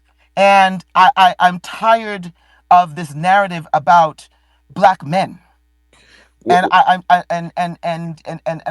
just want to land with that. And I thank you so much for allowing me to speak in your room. Oh, always, Wells, and love to have you here. And you in housing and Twiz and Wani, y'all woke some shit up for me. This is one of them spaces where I came to teach, and I've been sitting my ass back learning. Housing put things in perspective. When he brought to my attention, I wasn't aware that Tracie Ross was on the Michelle Obama podcast. How do you fit into this? You I didn't know didn't. I that? didn't. I halfway looked at it at work. I wasn't really paying attention. I was really looking at the headliners. I didn't for real watch the video. You know what I'm saying? And Wellson just said this is a plan from the top. This shit is top shelf, ladies and gentlemen. It's an attack on the black fucking family, is what this shit's all about. And I'm so grateful that we've identified that. Let me Go ahead, Wani. say something real quick. I remember when Billy Porter, who's uh, being bent over by a white man, started complaining that black people didn't treat him. Why are you worried about it, ugly ass? Get your fucking ass off the Now, scene. stop hating on Billy Porter Okay, now. okay, I lost my mind. Sister Ronnie, are you Oh, gonna didn't drop Billy kick Porter him, Yes, bring I Sister up Gene am. Ronnie? though, Gene? Yes, I am. I am going to drop kick him if given the opportunity. This is toxic masculinity, being a white man's male bitch and complaining about the black community. You are not in the black community. You're in a white man's house. Shut the hell up. This is toxic masculinity, jumping your fucking testicles in a woman's swimming pool in any other sport they're in and fucking up everything. Okay, that's male toxic masculinity is walking I your disagree, they're Sister walking Ronnie. their dumbass up in the women's restroom, in the dressing room, tearing their testicles out, talking about this is a vagina. Oh yeah, they did that out here. Went into a woman's dressing room where a little girl was, showed his penis and said, "This isn't a penis, it's a vagina." And guess who got kicked out of the dressing room? The women and the child. And they were told, "You have to go because this thing is on a higher status in society than you. Wow. So your child can see a penis and you have to accept that as a vagina." I don't want to see a vagina in the dressing room. So what are we talking about? I don't want to see naked people in a dressing room. That's Excuse me, Wani, toxic are you masculinity. referencing, excuse me, Wani, are you referencing what happened in West Hollywood? Mm. Yes, I am. I think. One of my girlfriends was there with her daughter. Yeah. Do and you Oh, and tell you us are remember what it? absolutely happened. right. Tell The us what happened. spa, the people at, she said that they were all get together. They're all, the little girls are all friends, and they got together at this little spa day in West Hollywood, and they were in the locker room, changing into bathing suits to go into the arena with their mother and daughters. And this man comes out of the stall with his big old penis swinging left to right. And they were one of the people, they started screaming. And here he goes, I'm a woman. Imagine, I'm a woman with his schlong all over the place. And so No, when they he's a went to the pedophile. That's why he walked out front there around those desk, He would have kids. got his they ass He said, was a whooped. pedophile. He what is would have got this? his ass Do whooped you there. know that they said that he has the right to be in there? And they Yes, they actually, did. they said, well, if you don't want to be in there, they'll give you back your money. She told me.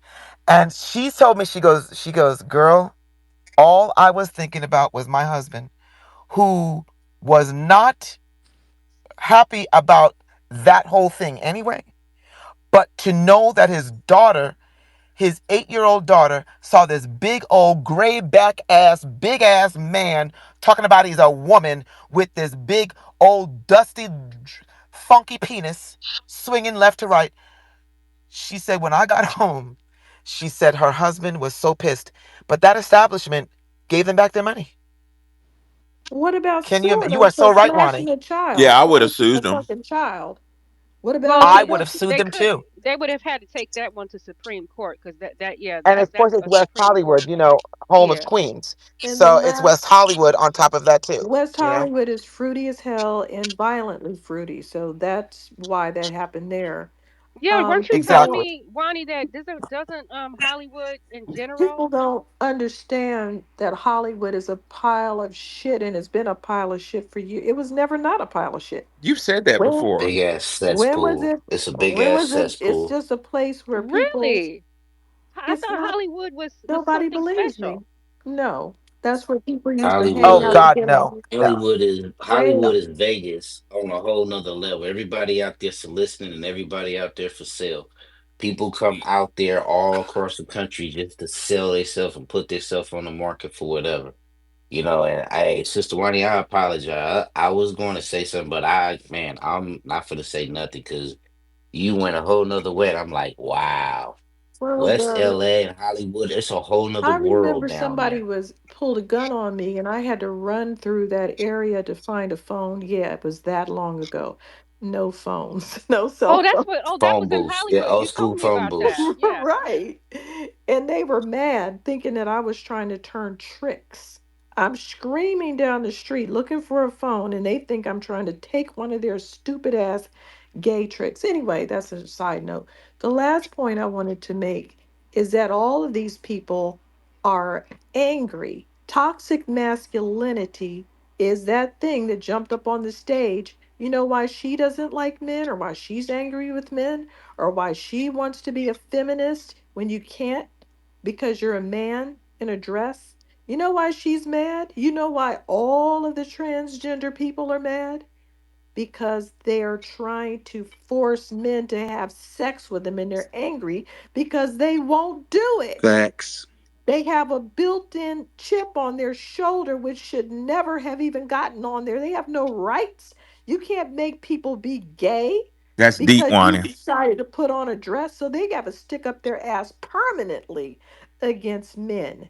They're always on some feminist, oh, you're toxic males because you don't want to have sex with a man. Listen to what I'm saying. Their position is you're a toxic male because you won't have sex with my freaking testicles hanging around. And Wani, those Yes. are the same ones that push that talking point and that mindset to males. Those be the same ones that be charged with pedophile, molesting little Puff boys and Daddy. girls. The same ones. Puff And they Daddy. always say, no, transgenders didn't do this. Yes, they did. Every time they have that drag time story hour, some scandal comes out about them messing with some child. I want to remind people every serial killer is a sexual deviant. And I can't even count how many have been cross dressers and transgenders and anything else like that. They're all sexual deviants. So I don't want to hear anything from them. They should never have rolled up on people talking about, you're a toxic male because you won't accept me as a woman. Well, then I guess we're all going to be toxic males. because I'm not She accepting toxic That's to the why he anything. walked his And motherfucker. you know, ass. and you know, She That's toxic why to and he you the know, walked his Wani, motherfucker. ass into that sorry. That's why he walked his ass yeah, into that bedroom with all those little girls. He was getting some type of arousal or sexual feeling. He would have got his ass Yes, whooped. he I don't did. care. He would have got his ass whooped, and I don't. I would have took the case. I would have went to jail. I don't care for protection of the young black women and everything. Because you got to understand one thing that fucked their minds up because they saw something. of I would course. have whooped his ass to prevent them from seeing something because I don't care. You got to understand, once you see something, that's a stamp on your brain and that's going to damage your mind for Mm, the rest. So that's why we have to protect the children. And for him to come out like that, man, Completely naked, Twizzle. That's the in way my he Completely time, naked. he would intended. have been at my time, he would have been in an ambulance, and I don't care. I would have took a case for that because I'm protecting the children. And any man that didn't take no case for that, I question his manhood for the simple fact, as I said, your children is finna sleep with that. They finna be traumatized for that. And some children, they may have to seek psychiatric therapy because of that. And you mean to tell me you couldn't step up or cover him up or block him up or grab him by the motherfucking throat and push him back in the bathroom like you punk? What the fuck is you doing? But at the Man, very that's minimum, man, Twizzle, he could have wrapped man. a towel around his Covered waist. him up. You know what I Yeah. mean? No, he's No, And he he not was didn't doing do that. that. Hold flashing. And on. there's nothing worse than a big old 6'3" man, size 15 shoe, and I must look at you and take you seriously and call you ma'am? No, Are he's you out of your I would watching. have kicked mind? him dead in Are his you He's out of your nuts. watching I him. mind? would have kicked He's him It's dead watching in him his called, go nuts. into Like, that wait yeah, a you know what I bathroom. minute. mean? It's called flashing. He, He was flashing and yes, exposing himself to little children and should have been taken to fucking jail and and he, they should have yes, sued. Ronnie, and he waited till they went in there. He waited until they went in there. He was scoping them all along. And that's why California needs to get an earthquake and fall into the ocean. Oh, wow. We just had an Well, earthquake. it didn't We had work. an earthquake the other It night. didn't work. Nah, Ronnie, we can't lose We had an people. earthquake. It It was Wait a didn't minute, work. Wani. Wait a 3.5 minute. the Wait other a minute, night. Wani.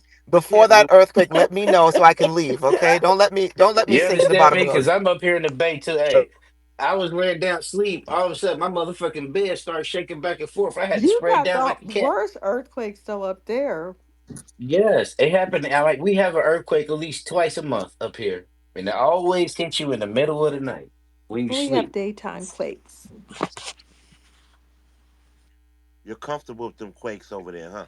Yeah. Yeah, wait till y'all. Hey, wait till y'all motherfuckers from the south and the east come to the west coast. We got something to show you, Oh motherfuckers. I was boy. over there a couple of. Right. Listen, I was over there a few. They gonna run back. Hey, they gonna run back crying like, California, I hate that Just think it's like a motherfucker. roller coaster. It Hey, goes Twizzle, away. I've been over there. I'm glad I didn't experience none.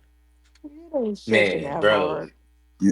Nah, the one we just had the other night was big, Which Sister one went? Money. How That much? motherfucker. I said, I think it was like I don't know. It I had didn't to be check it, 5.5 because but if it no, was it woke me up six, out my sleep. It woke me up out my sleep because I was dreaming about it. six Like, is damn, there's rough. an earthquake. Then I woke up like, damn, there is an earthquake. So I lay down in bed. I know one thing about an earthquake. Just as long as you don't hear windows breaking or shit cracking, you cool. But once you hear windows breaking and shit cracking, you have to get into a doorway. Why a doorway?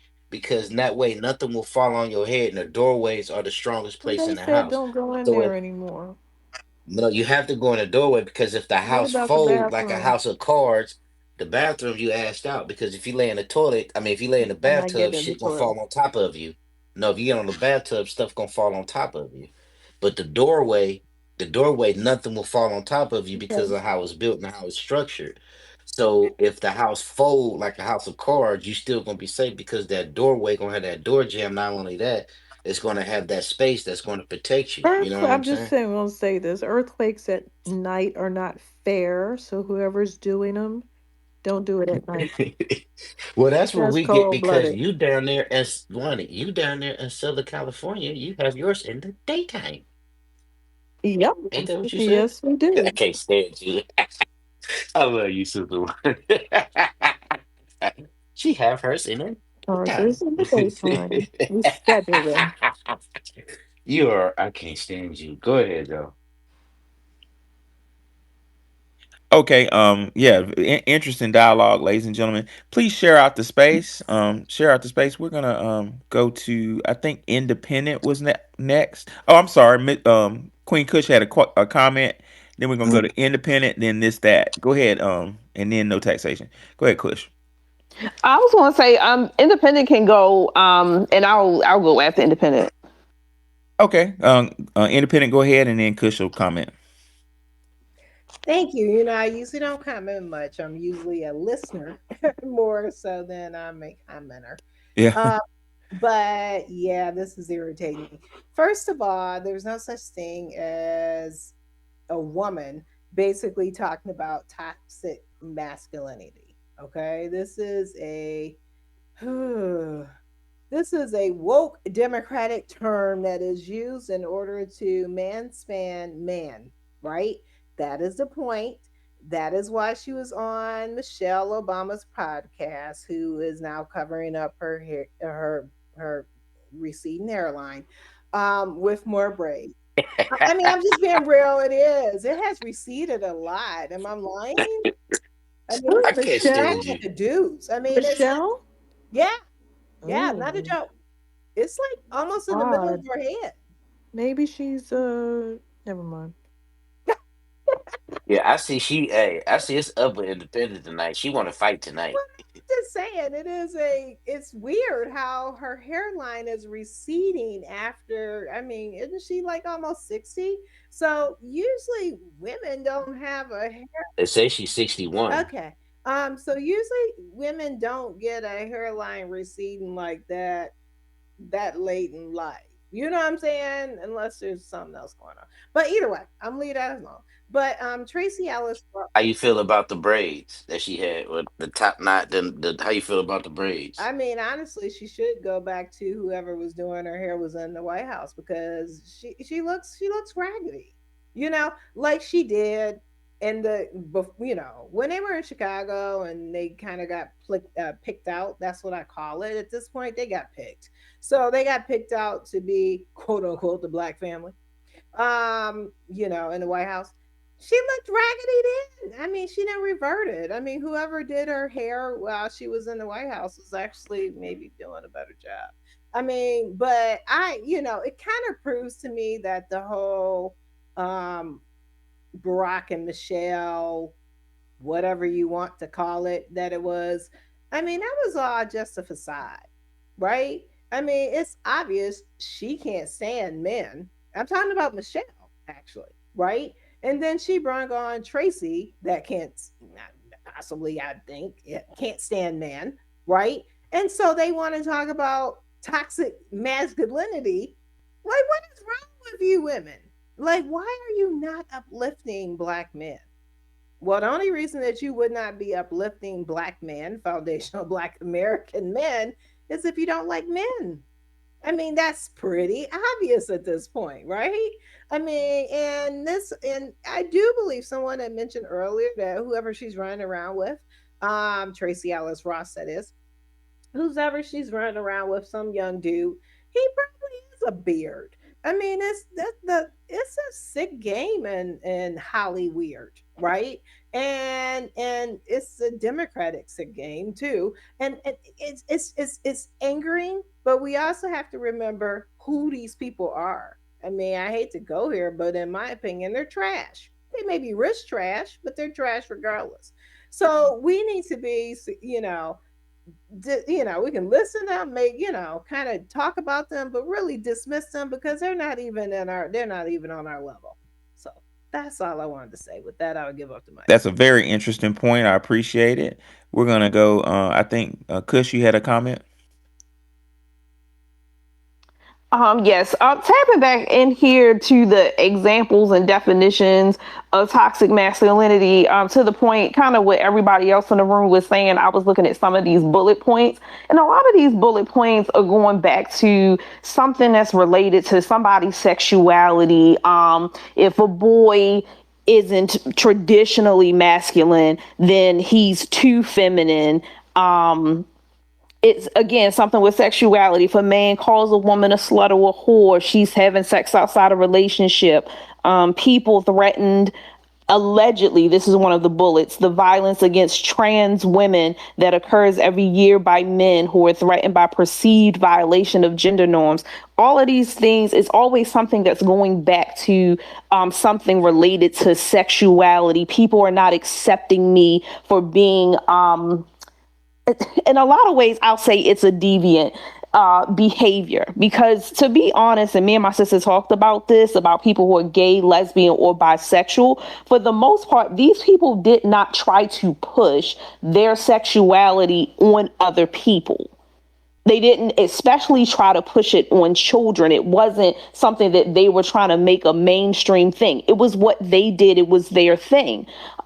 These people, the people that are deviants, they're trying to push this on other people. They're trying to force it on other people. And something that I thought was interesting, when you brought up Dr. Frances Cress Welsing, and she was talking about white women and how they raise their sons or whatever, possibly unconsciously molding their sons to be more like them. And I always say that, like, sometimes you can tell when these white women are raising their sons. You look at them and you're like, well, why do these white men act like? Well, look at who raised them. And that's the whole thing with a lot of this. It's like, look at who raised these people. And they then come into spaces and they try to make everybody think that we all think the same or that we all feel the way that they do. We don't.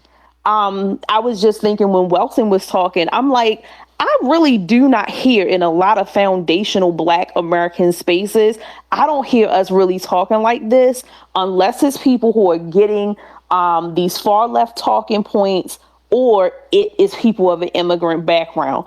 For the most part, I really don't hear us, foundational Black Americans, talking like this. Because normally we understand the nuances of the culture and of the struggles. And for the most part, I don't feel like we're dismissive. I do think there are some things that we could work on as a collective. I don't know if there are spaces where men hold other men accountable. There's something that is disheartening to me when there are some Black men who say they date outside of the race because they feel as though non-Black women are raised in a culture or an environment that makes them more submissive. And I'm like, I don't always think that non-Black women are more submissive.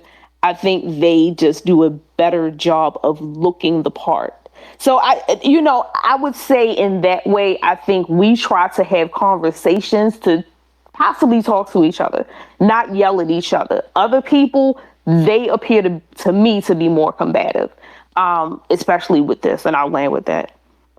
Appreciate it. Good points. We're gonna move on to no taxation. Ain't seen you in a while. No taxation. What's going on? I was almost asleep. This conversation is so good. How you doing, Professor and Nikki and Wani, Doing the good. three musketeers? That's us. You know we love it. You know the three musketeers was black, right?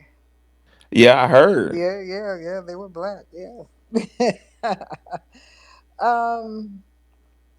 Well, Tracy said. I call it Tracy Ellis Ross, and I call it that because we can't forget that Ellis part. It popped out. It popped out over there with when she was talking to the Obamas. Um, I heard she said she was gonna buy him a short set too. Let me stop. Let me stop. That's a throwback to Beyonce. Maybe y'all some of y'all don't know that song. Well, what's interesting about what you said, taxation, is I've thought back. Well, one of my guilty pleasures, I'm just gonna put it in the air, is I treat myself to shoes like I like, shoes probably shouldn't buy, like, Dolce and Gabbana, and like I like fancy shoes. And every once in a while, I'll buy myself, like, I go to Saks, or what's the rich mall in Atlanta? Not Lenox, it's the other one, Phipps Plaza. I go to Phipps Plaza and go, to the Gucci store and maybe get a pair of loafers for work, or every once in a while I'll do that shit. So I've been like about 3 or 4 times since I've been in Atlanta, And every time I was at Phipps, I saw a young, like a young man, a young black male with an older woman, and she was buying them something. So, so that goes back to Wani's thing about institution. Like, I think these young men are looking at it like, like shit. I'm gonna get something out of her. Well, Beyonce had a song though years ago, and I forget the name of the song, but at the beginning of it, she said, I think I'm gonna buy him a short set," and then she went into it. So that's where I got it from. It was a Beyonce throwback. No wonder I don't listen to her, but that sounds funny. Yeah, it is funny. No, but I was referring specifically to her as being an institution, like a football player or somebody. They're not looked at the same as a regular older woman with a good job. Who, Tracy Ellis Mhm. Ross? Yeah. Yeah, it was. She's an institution because of her mother. Yeah, because of Yeah, money. yeah, her Money mother. from her mother Yeah, and her mother. father. Yeah, and and the people she was married to. Because she was married to two institutions. One black, one Jew. But Tracy Ellis Ross, uh, I had this conversation with somebody last night. My cousin is a clinical psychologist, and she has taught in so many universities all over the world. And she always taught on black subjects. She always taught on black folks, us, um, everywhere she went, and she was in big demand. And she did some research on biracial children and biracial people, and it was peer reviewed. And so I just, she's my cousin. So I'm like, okay, what did you conclude? I just want to get straight to it. And we talk like that because I'm a psychologist. She's a major psychologist. And she said to me, they all confused. So I've always believed that biracial children are all confused because I haven't seen one that isn't. Somebody show it to me. But anyway, Tracy Ellis Ross, it's less about her and more about the Obamas, if you want to know the truth about it. Well, Professor, so I know somebody, right? She disappeared for a few years. She's back. I knew she was connected. She's from Atlanta. I don't know if she's back in Atlanta. I don't know if she's in DC. I don't know where she's at because I haven't really asked her. But anyway, she moves in certain circles and stuff like that. And we, we're not friends, but we're associates, right? And I'm like, hey, girl, hey. She's like, hey, girl, hey. And we're talking, and she slipped and said something to me. Word on the curb is that the Obamas were thinking of getting a divorce. And she said that before it was announced and before they came out and said, no, we're not getting divorced. And so I'm watching that. Um, I don't think Michelle wants to be in that world over there, that political world, because there's no place for her. And she has to have a place. Um, she was a powerful person in Chicago, and all her power was taken away when she moved to Washington D.C. And she ain't been right since. And she hated that White House, and she hated D.C. And I get it, but she's she said she's looking to to discover the new her, the new I guess in her life journey and stuff. She trying to reinvent herself. Um, but we have to remember who these people Obamas are to us. They're still an enemy of the people just because they're in the White House. You have more influence outside the White House than you do in. And they're an enemy of the people. Of course, they're going to say, we go on with white men, a younger man. And Tracy Ellis she better try to snag her somebody. Because I'm going to tell you something. Cougar is only good for a woman. She can't. Cougar is only good for a woman between the ages of 45 to 52. It's only a 7-year plan, ladies. If you do anything young, and you can't go too young, okay? But if you do anything young past the age of 52, you look like a fool. But it's a lot of fools in Hollywood. So she'll fit right in. She can't see she's on the downstroke now. She ain't got no kids and you know, she out there by herself. So and Michelle looked like she out there by herself too. So they done hooked up and started talking about uh, buying short sets for younger men or whatever it was they talked about. But y'all know how I felt about them. The Obamas wasn't shit. They ain't shit. I knew they wasn't shit when they got here. I just didn't say nothing. That's for my sisters in the room. I'll land.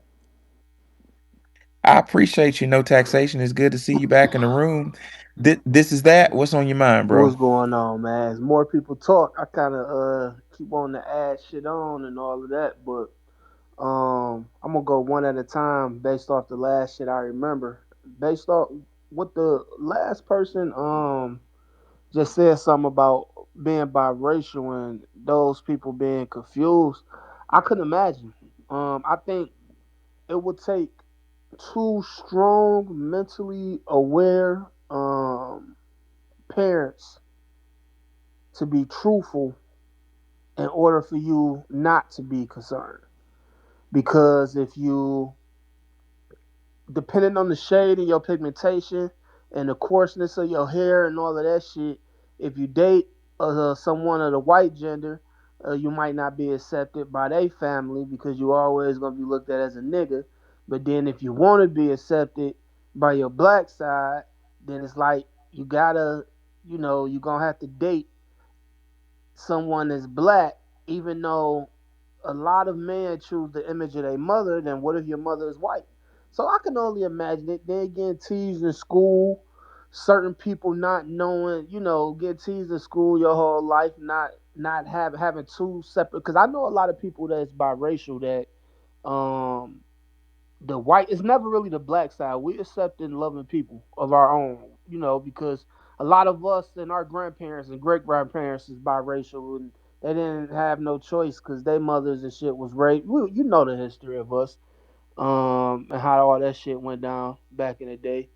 But I know a couple friends that their white side wasn't accepting of them, because their mother or father went and had a baby by a black person. So I can imagine that they only person I seen that he kind of stated that he was confused too in his autobiography, and that kind of showed the ups and downs that he had in his early years. Malcolm X, who was biracial. We have a lot of leaders who was biracial as well. Um, and it take you some time if you don't have that solid foundation to find out who you are, like it do the rest of us. But I think they do have it a little bit more harder. But that's my first point. My second point is, the older I get, and I'm so happy with like my generation. I'm 30, I'm 33. I'm so happy with my generation and the people like above me and a little bit younger. We do not fuck with Oprah. Like that whole little generation in their 50s and 60s, and not all of them, because I know we probably got some in here. But oh my God, did they put that lady on a fucking pedestal? And we are able to see through so much shit with her. Um, and I knew that she wasn't shit just based off, and I knew she wasn't of the people just based off how she treated hip hop artists. Nobody that's really of the people, like she just like kind of condemned hip hop artists as a whole. And if you was remember, it's kind of 50 Cent and Jay-Z, who and Jay-Z, Beyonce, they so capped the fuck out. Cause how the fuck out of all them people you around, you name Oprah Winfrey as your motherfucking oldest child godmother? Like fuck out of here with all that. So if y'all die in a plane crash or boating accident or something, what y'all saying is y'all want Blue to be in the hands of Oprah. Anyway, I don't know, man. But that's some bullshit artists too. But Oprah never was like of the black community. Um, and we always kind of seen that a lot of slick shit that she did. The amount of people, her makeup artist and her team at the Oprah Winfrey network. And I'm not talking about like when she was, I think it was what, CBS and NBC when she was first with them in Chicago. But she had the type of power to where she could have had all type of her own people around her, and she never did. So when I see her and the tether level Michelle Obama, like we gotta remember, she from Chicago. Like it was easy for her to go find a intelligent, educated brother to be with. You know what I'm saying? But she found the motherfucking tether. She's a tether lover. So that's just what the fuck it is with President Obama. And I kind of got into it with my mother, and not seriously, but like my mother and my aunties, a lot of people that's older, they not on code, and we just gotta forgive them. Like they ain't sellouts, but they don't know. Like they see Obama as a black man. Like it's us who realize this nigga is not a black man, but then it's the other half of us. Like, no, we had a black president. No, the fuck we didn't. Like and then I break it down to him. I be like, well, what you? They say, what you mean? I be like, well, his mother's white and his daddy's Nigerian. I say, so we not even gonna go on his mother's side. But if you ever worked with a fucking African, how many of them was cool and understood, and how many of them was fuck niggas? And then they just start laughing. And like you just gotta break it down and then nigga remedy sometimes. Sometimes they just not gonna see the black and white. You gotta really talk to your family and have a harsh truth with them. And they was like, damn. I'm like, right. Like, how many of them Indians and how many of them, and I ain't talking about Native Americans, I'm talking about them motherfuckers from India. I'm like, how many of these motherfuckers is darker than us or these Jamaicans that y'all think are black, but they do some hoe ass shit at work and go behind your back and they always gossiping and they always doing bullshit and always on hoe shit. And they like, you right. I'm like, they don't act like us. They don't think like us. They think they better than us. That is not a black president. They don't allow for African Americans to get to certain seats in office as far as presidential. Like, if you look at the two that even made the ballot to be the last two to get voted on in primary, you got Tether Indian Jamaican lady, and then you got Tether white and Nigerian man, Obama. And it just, it just is what it is. And I kind of knew the nigga. Like once I heard the nigga talk and he started sounding like Braxton P. Hartner Bridge, less he enunciates very well and he can speak. He's a great speaker, much better than that fucking retard Donald Trump. But he don't even talk like an educated black man. You understand what I'm saying? Like it's extra sauce on it, like where his white side pop out. You understand what I'm saying? So I just leave it at that, man. I don't fuck with Michelle Obama. I do not fuck with um the Oprahs and shit like that. When it come to, I think our problem with, well, not our, I'm gonna say my problem with Tracie Ellis Ross is when you go on big platforms and you just announce. I'm not even gonna say announce because what you announce in your life is your fucking business. But then you throw and you categorize other black men all in one or other in certain black men of age or whatever under one grouping. As if to say like what choices did you fucking make to at 52, 53 years of age to where you in this predicament to where you done fucked through all the potential candidates so now you gotta go to younger men because they are toxic. Like what like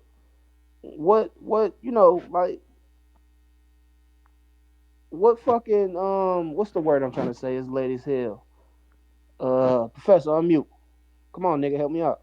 What'd you say, bro? I call it manipulation. Uh I call it manipulation because they go to young men because young men are aware of their past and their experience as well men of their but then peers look, as I don't know you know what I'm who was that saying. talking? Oh, that That's was Twizzle. Twizzle, What up, and Twizzle?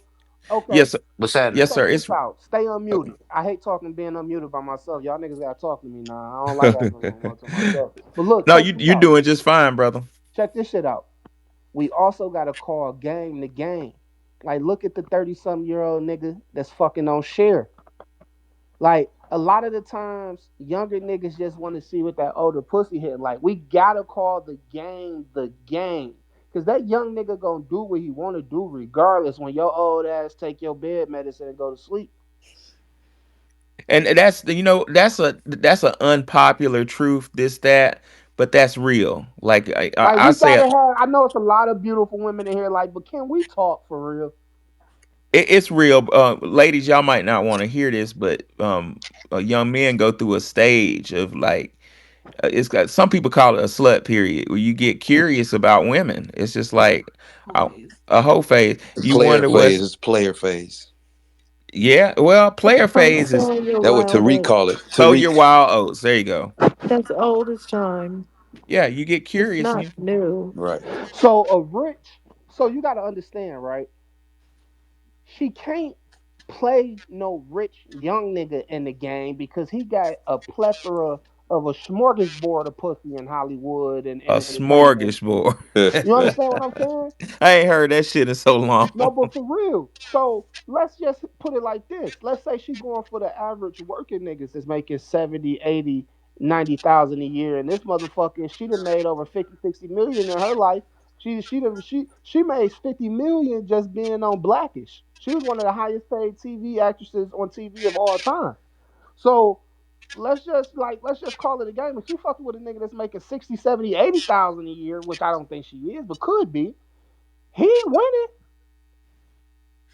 Did you Fucking say on that Tracie guy came Ross. from the professor? Where did you say that guy came from? You said he came from the hood?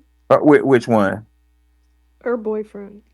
Oh, Corey Holcomb said that, and I'm paraphrasing our Oh, brother Corey well, we Holcomb. don't really know. Yeah. Yeah, Yeah, that her situation is not normal. It's a power imbalance. She shouldn't be opening her mouth about anything And her that's what I'm weird ass saying is when you doing. speak into the masses. But you know what this is, man? It's just the fucking algorithms. We talked about this shit the other night, man. I don't think that these people, because we got to realize, remember Michelle Obama? See, what we got to realize about these Obama too is we don't, like, they ain't got the culture the way they think they got the culture. Like, remember Michelle Obama signed this fat ass deal with Spotify like 3 years ago, and then you didn't hear nothing else about it? they all man, bro. They all up in the goddamn entertainment. The couple of years ago, my mama showed me a movie that the Obamas financed, "Leave the Tomorrow Behind" or some shit. Hmm. These motherfuckers greedy, man. Can you just, I mean, be the president? Why you involved in entertainment and You want to know it's all why? connected? You want to know why? Because like George Bush had oil money and Texas Rangers money, baseball money. See, Joe Biden is able to get all type of side money that you got to follow the coin and the tail of the money to know where they get their riches. And they see at the end of the day, they ain't good cutting no underhand deals with no niggas. So Obama and Michelle got to go to the entertainment industry because that's what they use niggas as the little trained monkeys to dance, shuck, and drive to get their money in the entertainment industry. Yo, So fam, can I interrupt you? go ahead. Obama's grandmother's filthy rich. I didn't know that. Explain to me that. Yeah, do the history, yes. His grandmother on the white side is filthy rich. On his mother's side. His stepdaddy is Yes. even richer. You got to Obama is remember, all of them are Obama is a trust connected fund and are baby. related. Yes. Obama is a Yes. trust Listen. fund And baby. Obama is related to the Bushes too. Yes, Yes. What Obama's. That's why about they his always sitting stepfather, next to each though? other, giving her They were, candy and shit. hey, they related to not just the Bushes, the Clintons. They related to Brad Pitt, and it's a couple others. Is the stepfather still a factor? Is that true? Obama's stepfather, somebody, Satoros or something, whatever the man's name was. Wasn't he like Indian or something? Yeah, but He was I Indonesian. don't. Indonesian. That is Indonesian. His true. pops. His pops is from Kenya. But anyway, No, no, no, no, not the father, the stepfather. The stepfather was somebody of importance too that had money, I heard. He was a Yeah, Yeah, billionaire. well, I don't His keep he was me stepfather somebody was of a personally. importance. Listen, billionaire. this is my take. I don't care about none of them because they didn't do nothing for Black America. I don't care about none of them. Michelle Obama, her husband. The only thing they did was disrespect Black America. At the end of the And you day, know the dumbest shit I hear because they infiltrated social media and they told the less smart of us that he can't just do nothing for just us. He the people president. I said, bitch, he did something for just gay people. What the fuck do that mean? I said the country did And Native something for Americans the and Jews. yes, and the country people did something for just Japanese during and the he was fucking for the World police War. too. This country did Obama was something for for the just police Native too. Americans, and they shell out billions of dollars every year to keep their payments up on them. So where is this dumbass shit at that you just can't do nothing for Black Americans? Well, we Well, just everybody can't got vote for them. tricked. Everybody got tricked the first time, not the second time. Yeah, yeah. At It, the end of the day, interesting discussion, brother. I do appreciate it. We're gonna move on to Cool Breeze. Go ahead, Cool Breeze. Hey, what's going on, brother Professor and Sister Nikki, Wani, Doing well, brother. and brother Twizzle? What's going on, Twizzle? How you guys doing? You know, I want to touch on something what you guys had mentioned earlier about the predators and pedophiles stuff that's going on in Hollywood. Um, that's one of the things that, as far as like one of the things I do, investigate on human trafficking and stuff like that. And that is there's definitely a huge agenda going on, particularly um, at children and whatnot, goes into grooming and all that kind of stuff, as to where they're trying to normalize um, over sexualizing, normalizing that to basically at the end of the day to wanting to have sex with children. California, they lessen the charge of human trafficking. It's not considered a felony. Actually, um, the trafficker is considered a victim when they got all kinds of things. So it's a lesser charge. It's not even considered a felony in the state of California. So why that's why you got all these crazy people doing all this stuff like that because at the end of the day, they can get away with it, particularly targeting children and particularly targeting the Black American community. thank you, Gavin Newton. Yeah, you know, Why is California so crazy? it's crazy, man, and it's insane to where in other states may follow that because we know what laws get passed in California, other states um, try to either adopt those laws or spin off of that law. Because federally, the Ninth Circuit's in California, and it's the largest circuit in the federal court system. Yeah, so it's not even a federal offense in the state of California. So, but in other Well, states it is. But you just got to read the bill that they passed. Like you said, Gavin Newsom passed basically at the end of the day protecting pedophiles. yeah, that was last year Well, that they bill was have passed. to because there's too many pedophiles. There's 800,000 pedophiles in the UK, and I don't even know how many here. So, what these new laws are doing is they're trying to keep white men out of jail. That's why they're allowed to go into the store and steal at $900 a day because they know they're on meth and they're going to do things to go to jail. So now you can't really call the police, they won't take your report. So that's how they're making sure that white men's numbers go down.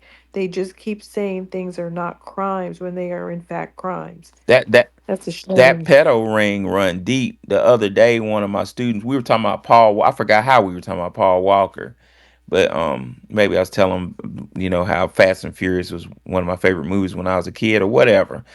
And we were talking about Paul Walker's death, and one of my students brought to my attention. She was like, she linked Paul Walker to a documentary that never got finished. And she was like, I thought he got killed because of that." And I missed it. I never heard of the documentary. And I looked the documentary up, ladies and gentlemen, and the documentary had 3 stars: Paul Walker, Anthony Bourdain, and Anne Hesh or Hesh, however you say her name. They All were in three. the movie together? Hell yeah, Wani. Oh, And all three, Hell yes. and all she was three is murdered. dead. All She was three dead. murdered. And Wani was like, "Have you seen the video of Anne?" Had never saw it. You know, she allegedly died in a car wreck. They got a helicopter overhead photo of her when they put the sheet over her head like she was a dead body. She jumped up and started fighting with the goddamn EMTs. I remember that. And they I killed remember Anthony that. Bourdain. They Yeah, killed him. there you Yeah. go. They killed them all, Anthony Bourdain, he was a allegedly. chef. I used to watch him Allegedly. every day Not because he had allegedly. that show, No Reservation. Yeah. They killed Anthony Bourdain because he was about to expose the pedophile That's ring what that's they been that's what going my on around the bro, world. And that's that's what what my Anne students was Heche is saying. doing. Mm-hmm. Remember, Anne Heche was Because going to do a expose book? Wow. you know, Anthony Bourdain, he had that culinary show called No Reservations to where he went around the That Yeah, world. shit I was used to that And when shit he look. was went Look, around the bomb. Quizzo, world, I used to Quizzo. look, man, I used to stay up all night That's the watching only that shit, time I bro, because like I'm a chef. CNN. I'm That's a the only chef, time so I that's like why I used to watching fuck with That him. CNN. shit was bomb. Yeah, man. But yet, I'll never forget the day when they announced it because his last show, you can see just his last show, he was on another world, like he was zoning out, like he wasn't there, like he was just in a whole nother place. You know what I mean? Like he knew it was coming The story because he is was he went about to. back to drugs on the low. Now that's what they want. I You know, already he was a know. big I smack already know. user. Yeah, he was a big smack user. But yet he was about to expose that pedophile ring when he used to be over there in Thailand, out there in the Singapore in the Orient, like Miss Wani, like me and Miss Wani used to talk about. He was watching and he was witnessing that huge pedophile ring that was going on. So they was going to make a documentary about that, and all of a sudden they want to say he committed suicide, and everybody like how he committed suicide when he just had a daughter. You know what I'm saying? Yeah, A that's daughter. it. Why would You you know what I'm do that saying? then? Yes. You just had a daughter, like one of the man's greatest And gifts. he loved that. You know He what I loved his mean? daughter too, because he had her Yeah, later he on in did. life. Mm-hmm. Yeah, I think. They killed that brother, Yep, bro. yep. I think. One thing, listen, Professor, Go ahead, bro. I don't care what color you are. When you go against that dark system, they come and they chop your head right off. I see. They don't play no games. None Oh, whatsoever. oh yeah. You guys know, America is the number three country in the world that human trafficking is. It's really dark. When it comes to that kind of stuff because it's a lot of people that's involved with it. Because at the end of the day, it's a supply and demand. That human trafficking alone on the black market is over $150 billion industry. So I have a question. I have a yeah, question for y'all. go ahead, family. I missed when y'all said I need the name of that documentary. Can y'all put it in the up top for number one? But number two, hear about when I see the human trafficking shit and how big it is and all that, I don't think I think on a lower scale it's about sex. When I think about the power shit and the ritual shit, I think that them niggas have unlocked some shit like some spiritual shit and I think it's way deeper than what we think. I think on a lower level scale trafficking and it's sex like on the little poor people scale and shit like that. Like, but I think up top when it's like ritual based and spirit based and I what do y'all think on that? Uh, It's everything in one. yeah, Yeah, all of I it's think you're right. connected. It's connected. It's everything in one. Yeah, yeah. I teach a section of ancient world history, and when you look at Mesopotamia and Babylon, they worshipped a god named Moloch. And Moloch, you have to this shit's deep. Look up Moloch. It's spelled funny. But Moloch, the Babylonians would sacrifice their firstborn child, and they would throw it in Moloch's stomach. It was a fire. A statue is burning with fire, and they would take the infant and throw him in the fire. And when the baby started screaming bloody murder, they'd start playing a symphony. Just fucking madness. Well, in I think where is that? Washington State. There's a place called Bohemian Grove, No, that's in Northern Northern California. California. I That's knew it like was up there. that's 2 hours. That's 2 hours north from Oh me. wow, And Alex Jones made a documentary that about it. shit He was made a bomb. video That's how about they it. got popular. Yes, That shit was bomb as yes, fun. Alex yes. Jones And ass. they really burnt somebody, but it wasn't a baby. It was a grown man. Because you could hear the grown man screaming when the fire hit. Man, Alex Jones ass, man, that he was warning people. Everybody said he was crazy. He was warning people forever. Like they're doing sacrifice and they're like, this dude fucking crazy. I remember That it, yeah. motherfucker. Because it's the Bohemian Grove. It's up there where if you ever seen that documentary on Netflix called Murder Mountain, where they talk about the marijuana groves, they call it the Oh, Emerald I saw that. Triangle. The Bohemian Grove is up in that area. And once you go in there, that's like real outlaw That in the documentary they Appalachian had territory. the Yes. cops didn't even go in that motherfucker. Did you see how the highway patrol was being escorted by some motherfuckers on ATVs Yeah, with and shotguns on their back, AKs bro? and shit. If you go up in there, you are good as dead because they not coming in there to find you. Wow. And they call the people up there trimmigrants. People go up there, they go up there immigrating to trim weed to make money, but yet instead of paying them, the motherfucking weed people, they kill them and bury them up under their weed grow so people can never find them. Damn. It's a documentary called Murder Mountain, but up there, that's where the Bohemian Grove is, up there in that Emerald Triangle. Because if you go in there, once you cross those freeways or go in there, you stuck in there. It's like Appalachia. You gonna get lost in there, Appalachian. and not only that, Appalachia, whatever you call that motherfucking inbred wrong turn country. If once not only that, it's no cell phone signal Wow. in there. You gotta have a satellite phone up through there. That's a come like people when you travel north in California, you have to stay on that Highway 5 or you have to stay on the 99. If you go off those other five or the one, if you go off any one of those freeways, you finna lose cell phone signal and you finna be on some backwater, backwood, backcountry towns to where those are sundown towns and you will get killed and your family won't find you because once they bury you, the citizens and the natives and the people in the community ain't gonna say shit because they all methed out and they making money off weed and they are like real fucking California hillbillies. You know what I'm Dude. saying? Professor, you said you seen it and that shit is really Yeah, real, yeah, bro. shit's wild. Alex Jones snuck a fucking camera up in there and got this shit on tape. Go, y'all can go on YouTube and put Alex Jones Bohemian Grove and watch Yeah, this shit. It's politicians, it's singers and shits walking around He's with hoodies dead, on, right, Professor? huh?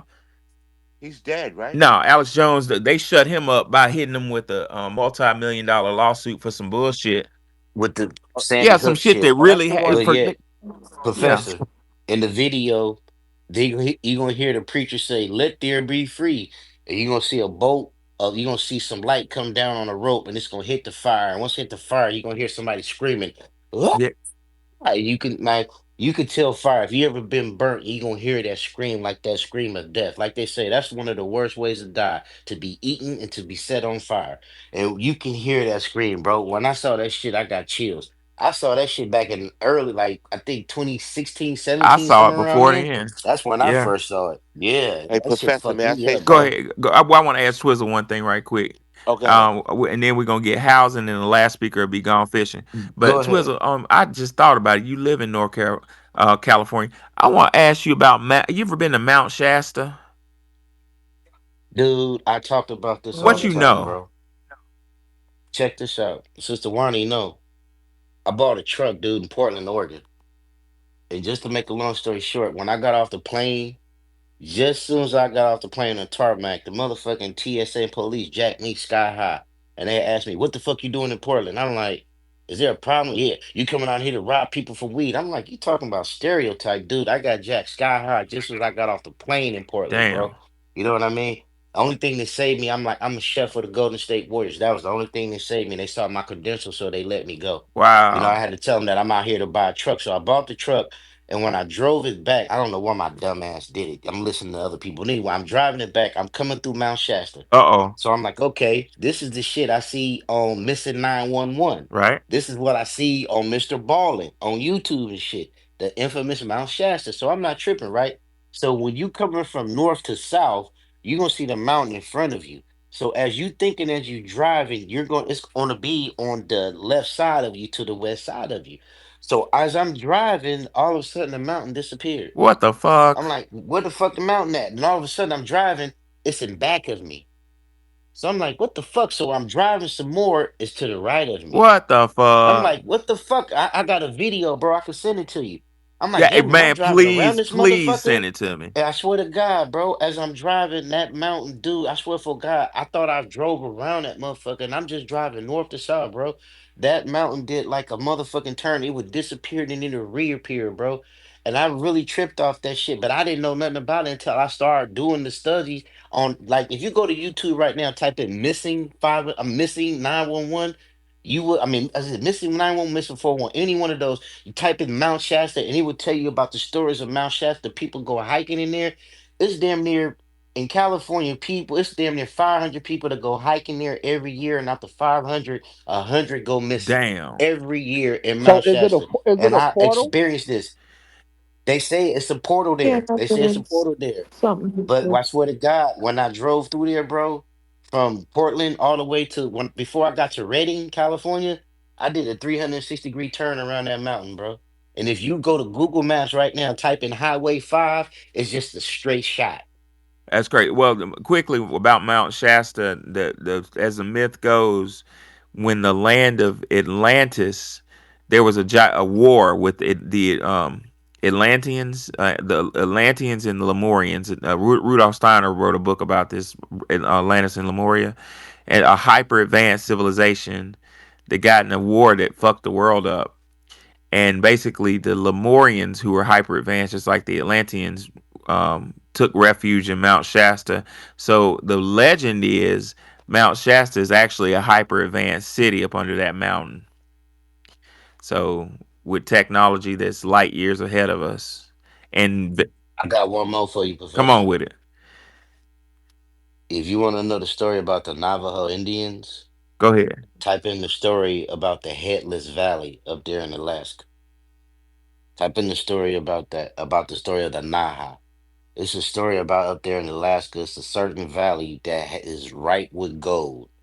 But everybody that went through there looking for gold, they was all found headless, and it was and their living quarters was all set on fire. You know what I'm saying? And they was saying that it was a tribe of natives that lived there called the Naha. They was supposed to have been haunted by some people, so they left and went down south, and that's when they became the Navajo. You know what I'm saying? Type in the story of the Headless Valley. You know what I'm saying? That shit'll freak you the Put it fuck in the out. chat, bro. I don't know how to do the No, jumbotron. You know I'm not an the old nigga. You know what I'm jumbotron. Put it saying? in The the chat. messages. All right, I gotta look it up. I'm gonna look it up and I'll put Put it in in the pill. chat. I'll Go put it in ahead, bro. jumbotron. All right, we're gonna get two more speakers, and we're gonna call it a night. I think Gone Fishing was up, and the Black will have last words. Go ahead, Gone Fishing. Now I wanted to say something, but Oh, go ahead. I'll wait I'm for Professor sorry. to That's Yeah, finish. me right. Go too. ahead, No, Me House. I'll too, let them sir. talk first. This shit is Yeah, deep. I I'm Yeah, want like, to so I keep you ain't gonna want to going. lie, end it when it's Professor. We It's deep? talk too about hot. deep We hot shit. up in here. You gonna Let's have to keep Yeah, do going. some Let's get overtime. the numbers in here now. But Professor, Yes, sir. I got something I want to ask Wani. Go ahead, bro. Wani, Yes. I Uh, love you. But listen, Bakar, Ibrahim, the brother in Burkina Faso, you know Mm-hmm. he's trending right now. Mm-hmm. What's your take on him, Wani? Are we What's trying going? to take him down? They keep saying some Black American guy is trying to do a hostile takedown. Yeah, but listen, a lot of people is not really. He shut everything down. He's refined his own goal right now, right? And I just found out that $24 trillion annually goes out of the Congo. 24 trillion. But 7.7 million was going out of Burkina Faso every year through 7 million, you said? no 7 billion, seven point 7 billion, five okay. billion annually through gold through France. And he shut that down. So everybody's coming after him. What's your take, Wani, being that you're a traveling person? I have not followed him that much, only to see that he rose to power and started kicking colonists' butt. Normally, I would be for it, but I just don't feel that it's sustainable because it's too many backstabbers. It's too many. They can't get anywhere over there because the whole culture is backstabbing. So, if one of the big powers in the world don't take him down, his own people will take him down. He's Okay, basically playing a lotto. If he were to be successful, he would be with the statistics of a lotto winner. right. And I have one more thing I want to tell everybody. It's a it's a thing I seen on TV today. It's called 2073. Have anybody seen it? No, I haven't seen it. Google that and watch that. That is creepy. What is it? It's about AI and the powers that be. I don't care. I'm using it until the wheels No, fall Wani, off. it's not so It's much. gonna get me. No, no, Ah! no, Wani. It's talking about like you got to watch it, Wani. What It's kind it's of getting does it it's get on called it? 2073, Professor. What kind of abuses does the AI do on us humans? They're not talking about they AI's got this lady in an abandoned building, Mm-hmm. and this is in 2073. Mm-hmm. But it comes back to us. And Us meaning they who? showing all the power players how much they worth. You know, they tell them we need to save the world. But it's live video So this discussions AI is talking to the woman in the building and giving her the business. giving it a That sounds like 2001: A Space Odyssey. Yo, They Wani, you are. gotta They check did it done out. all the themes.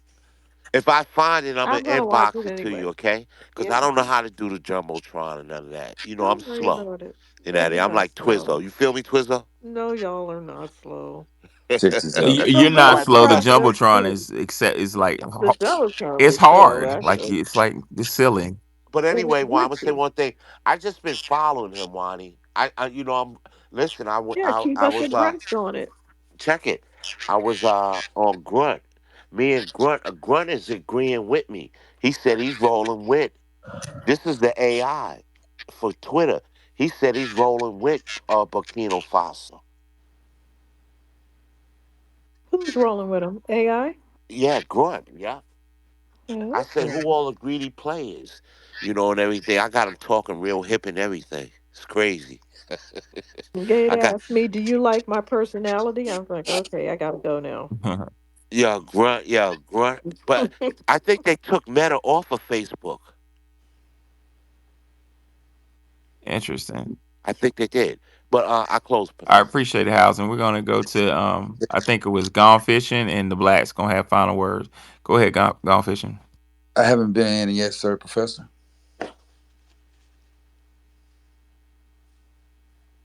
What happened?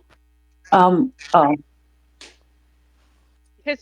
The name is Jamilo James Lewis. Go ahead, James. I just wanted to say that your girl Tracy, the reason why she's dating young YNs is because she's in what Kevin Samuels called on October the 4th, 2020. He calls she's in no man's land because the men that she want, high value men, don't want her. And that's one of the things I wanted to speak on right there. I said that too. Yes, and that was on October 4th, 2020. He predicted that she would be talking. She would only be able to talk to young men. Um, and also, to someone said earlier in the show that men, there should be a balance of men and women raising children, but statistically speaking, um, I believe I can't remember exactly what college did this statistic, but men can raise, specifically black men, can raise both the boy and the girl, because a father can, uh, raise her into a way a woman should be, you know. But I don't want to get too deep into that. But statistically, the statistics show that it is very close to how a that how men, like if women raise children, you see statistically they go to They're problem children, going to jail and this and that.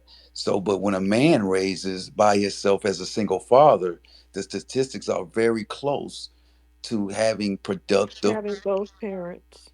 Yes, I agree with that. I've seen that in my own life. Daughters being raised by fathers come out better than right. children, boys and girls being raised by mother. Because it's not putting dogging women out, but they really do nurture. They pat you on the head. They don't really prepare you for life. They're the ones you run to when you fall down on skateboards. Your father's the one that gives you practical ways to deal with life, to be Yeah, honest. get up and Not try it saying again. that, Stop crying. Stop whining. right. Right. Stop crying, toughen up, and that's what's needed to live. Not saying that women can't do it, because if the woman was raised by a father like that, then they have the tools to teach the children. Correct. For women that are not raised like that and they think the baby is cute, and they keep acting like that as the child grows up 12 years old, they're still patting them on the head and saying that they're perfect mommy's little baby. They're not going to be prepared to go into the world. And yes, the last thing I want to say before I land the plane, I would say that I don't say that women are masculine, because I look at masculinity and I look at femininity, and masculinity is only portrayed and come through men. So, and women, of course, only have femininity. And if that's the case, then I say they have a lack of. So women have a lack that what most people would say they are masculine. I'm like, no, they're not masculine. I say they just have a lack of femininity. And so if they would would play on more of their femininity, there would be no masculinity traits or projections. You understand what I'm saying? Does that make sense, Professor? Yeah, I hear what you're saying, bro. It's that's interesting. That makes a lot of sense. They just have the lack of. So, like the men that are sassy, they just have a lack of masculinity. They're not feminine or have femininity because they can't. They're men. You know what I'm saying? Just like gay men can't be women, you know, and vice versa. Studs can't be men. They only portray and act that way. So they have a lack of femininity, as far as I'm concerned. They can't be. It's biologically impossible. Yeah, Dr. Amos Wilson said the only way that less than 10% of the population, being whites or Europeans, can dominate the world, the only way that can happen, the world has to be out of their mind. Everything's backwards and insane, and we're sorting it out. Right. Um, Just like Thank you for your contribution. We're gonna move on to Gone Fishing, and Black will have last words. We're gonna close shortly, ladies and gentlemen. Before we get closing, look in the jumbotron. You'll see Wani Spots and Nick of the Gods Cash App. Show them love for their dedication and scholarship. And last but not least, I still have 6 copies of my book left. If you want a copy, put $25 on Our Story Publications. It's in a jumbotron, and put your full mailing address, and I'll send them out tomorrow when I send the other copies that were purchased. All right, moving right along. Let's go to Gone Fishing, and we'll close with the Black. Go ahead, Gone Fishing. Hey, good evening, Professor Hey. Wani, Nikki, just the entire chat. Salute to you guys. First and foremost, I want to touch on what Twizzle was talking about with the Bohemian Grove. It's called the cremation of care. Oh yeah, The cremation of care, died dog and hair. It's crazy. it's they have it every June. I think I want to say the 27th or the 25th. And believe it or not, Michael Jackson happened to have died on the 25th of June. So that's kind of weird. Um, Tracy Ellis Ross, she made bad choices in her life, and now she wants to put that on a younger person. I think it's wrong.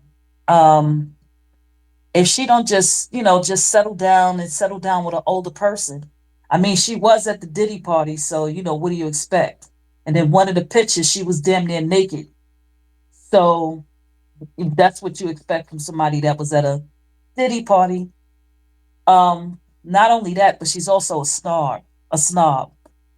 I remember when I was working at Phipps, there was one of my tenants, and he told me that we read about it in the paper that Rhonda Ross, her sister, got into a car accident and they sent her to Bellevue Hospital on First Avenue in Manhattan. And she was rushing to go see her sister. And one of the tenants told me, he was like, "Oh, I'm a big fan of your mother, whatever." And she kind of got really nasty with him. She was like, "Yeah, yeah, yeah, just take me to my sister," right? He said he took her to see her sister because she was concerned. He said that about a week later, he saw her at Tompkins Park in the West Village, somewhere out in that area, Tompkins Square Park. And he said hi to her, and she looked at him and she didn't want to speak. And he said, "Don't you remember me? Your sister was in the hospital last week." And she said, "Oh, you mean the place where all the little poor people go?" Like that. And ever since then, when I heard that story, I never really liked her after that because of how she presented herself and the statement that she made about little poor She's people. an elitist. Yeah, she definitely is because she sure enough said it. And I never liked her after that. I never really cared too much for her. So, that's just my 2 cents on that. But yeah. And when you get a chance, there's a documentary. They call it a mockumentary because they're trying to say that it's not true, but I kind of believe it. The Last Testament of George Harrison. He was one of the Beatles. So when you get a chance, just check it out because it talks about what was really behind the death of John Lennon, and it talks about um, Paul McCartney being killed in a car accident, and they covered it up with a look-alike contest, and they used somebody else, and they made him, gave him a facelift and made him look more like Paul McCartney, and they had him imitating Paul McCartney. So when you get a chance, check it out. Wow, that's very interesting. Cremation of care. Well, let me not speak on these folks stuff, but that's very interesting, Professor, sir. they say Kevin Hart too. I'm not even gonna allegedly. I'm gonna leave that alone before I put my foot in my mouth. Last So speak.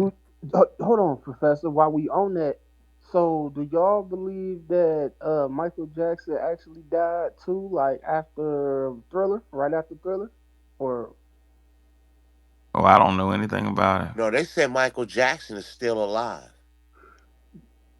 they try? Well, I say He over something. there with There were Elvis. too many pictures of his body, though. They I say saw his Michael Jackson legs. is look like a white man right now. No, he's Oh, that dead. burnt up white man that he went on CNN. Yeah, I'm not touching any of They that. said a couple of pictures of photographs. They said he was at his own funeral. We out. Yeah, I'm not touching that one. All right, go ahead. The black. Black is But last hold speaker. on, we gotta hold on. Let me say one last thing, man. I promise you, and I'm done muting up. The thing about Michael Jackson was, you know how he owned half of literally Sony's catalog, right? He owned Eminem's catalog, and he owned all these people's catalog, and he owned all of his own music. What happened a few years after 2009 when he supposedly died?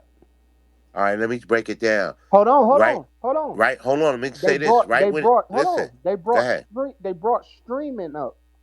We don't really even know how they get money off of streams. Like, so it's a way that they funneling money and shit. So you know that they bought that money through streams right now on Michael Jackson catalog is worth, they said, upwards to $3 to $4 billion a year, and they brought it from his kids for like 6 to 700 million. Well, we'll have another space on that because I'm interested in that and interested in Mount Shasta. I want to hear what Twizzle knows, Okay. but we're about to close tonight. The black, you have last words. Wow, What's it's going on, late. Professor? Yes, I didn't realize it Nikki, was so late. Wani. Hey, brother, what's going on? Hey. It's doing good. I said the conversation is interesting. It went all kind of places, but I wanted to kind of agree with a lot of things that everybody said because when you look at why Tracy Ellis Ross picked the young men, it is kind of like a power dynamic. Some older women kind of want to be able to control a young man the same way as men do it as they get older. And then when it comes down to like the young man perspective, uh, I can honestly say like it's it's just the quality of woman that you get when you deal with older women. Some aspects you just don't have no more when you deal with women that's younger or like around my age because I'm 33. And that's why some men may explore and go after some older women, but it, we know it's like it's nothing that's gonna be long lasting, but it is things that we may want to experience and to see if we can find that in a woman later on that we might want to marry because it's all about expanding your palette on what kind of woman that you want to deal with and dealing with more mature women you can kind of learn women a little better because they're more easier to talk to and explain certain aspects about themselves to you, unlike some younger women because they don't actually fully know yet. Kind of like young men don't know yet or fully what they want, and it's kind of like that. A little learning phase, but what Professor said, yeah, the player phase too. Oh yeah, oh yeah, very true. But in a way, I kind of view. I think Wani hit the whole Ross thing on the head. That dynamic is very complicated, it's complex, it's nuanced. But with Tracy Ross, she's an exception. She's an institution, and she's the last fucking person to be speaking on, you know what I'm saying, her opinions on dating young Negro. You know what I'm saying? So, yeah, she needs to shut them out. Well, anyway, I enjoyed y'all tonight. We'll pick this back up tomorrow. Um, again, visit Wani Spot's Cash App and the Jumbotron, and Nikki the God's Cash App and the Jumbotron. I got 6 copies of my book left. If you want one, put $25 on Cash App. Put your full address, and I'll mail them out to you tomorrow. Wani, did you have any last words? We're going to cover the other topics because of Tracy Reese. Yeah, it Oh, sucked all the sorry, oxygen. Reese. Yeah, yeah, Took all the oxygen out of the room just like she does. yeah. Oh, damn, Um, that's deep. so we'll cover the other topics tomorrow. Right on. Yeah. Nick, Nikki, you have any last words? Have a good night. All right, y'all. See y'all later. Peace out. Night, Professor. Night, Wani. Night, Good y'all. Good night. night, Nikki the God. Good Bye, night, guys. Nikki. Good night. Good talking to y'all.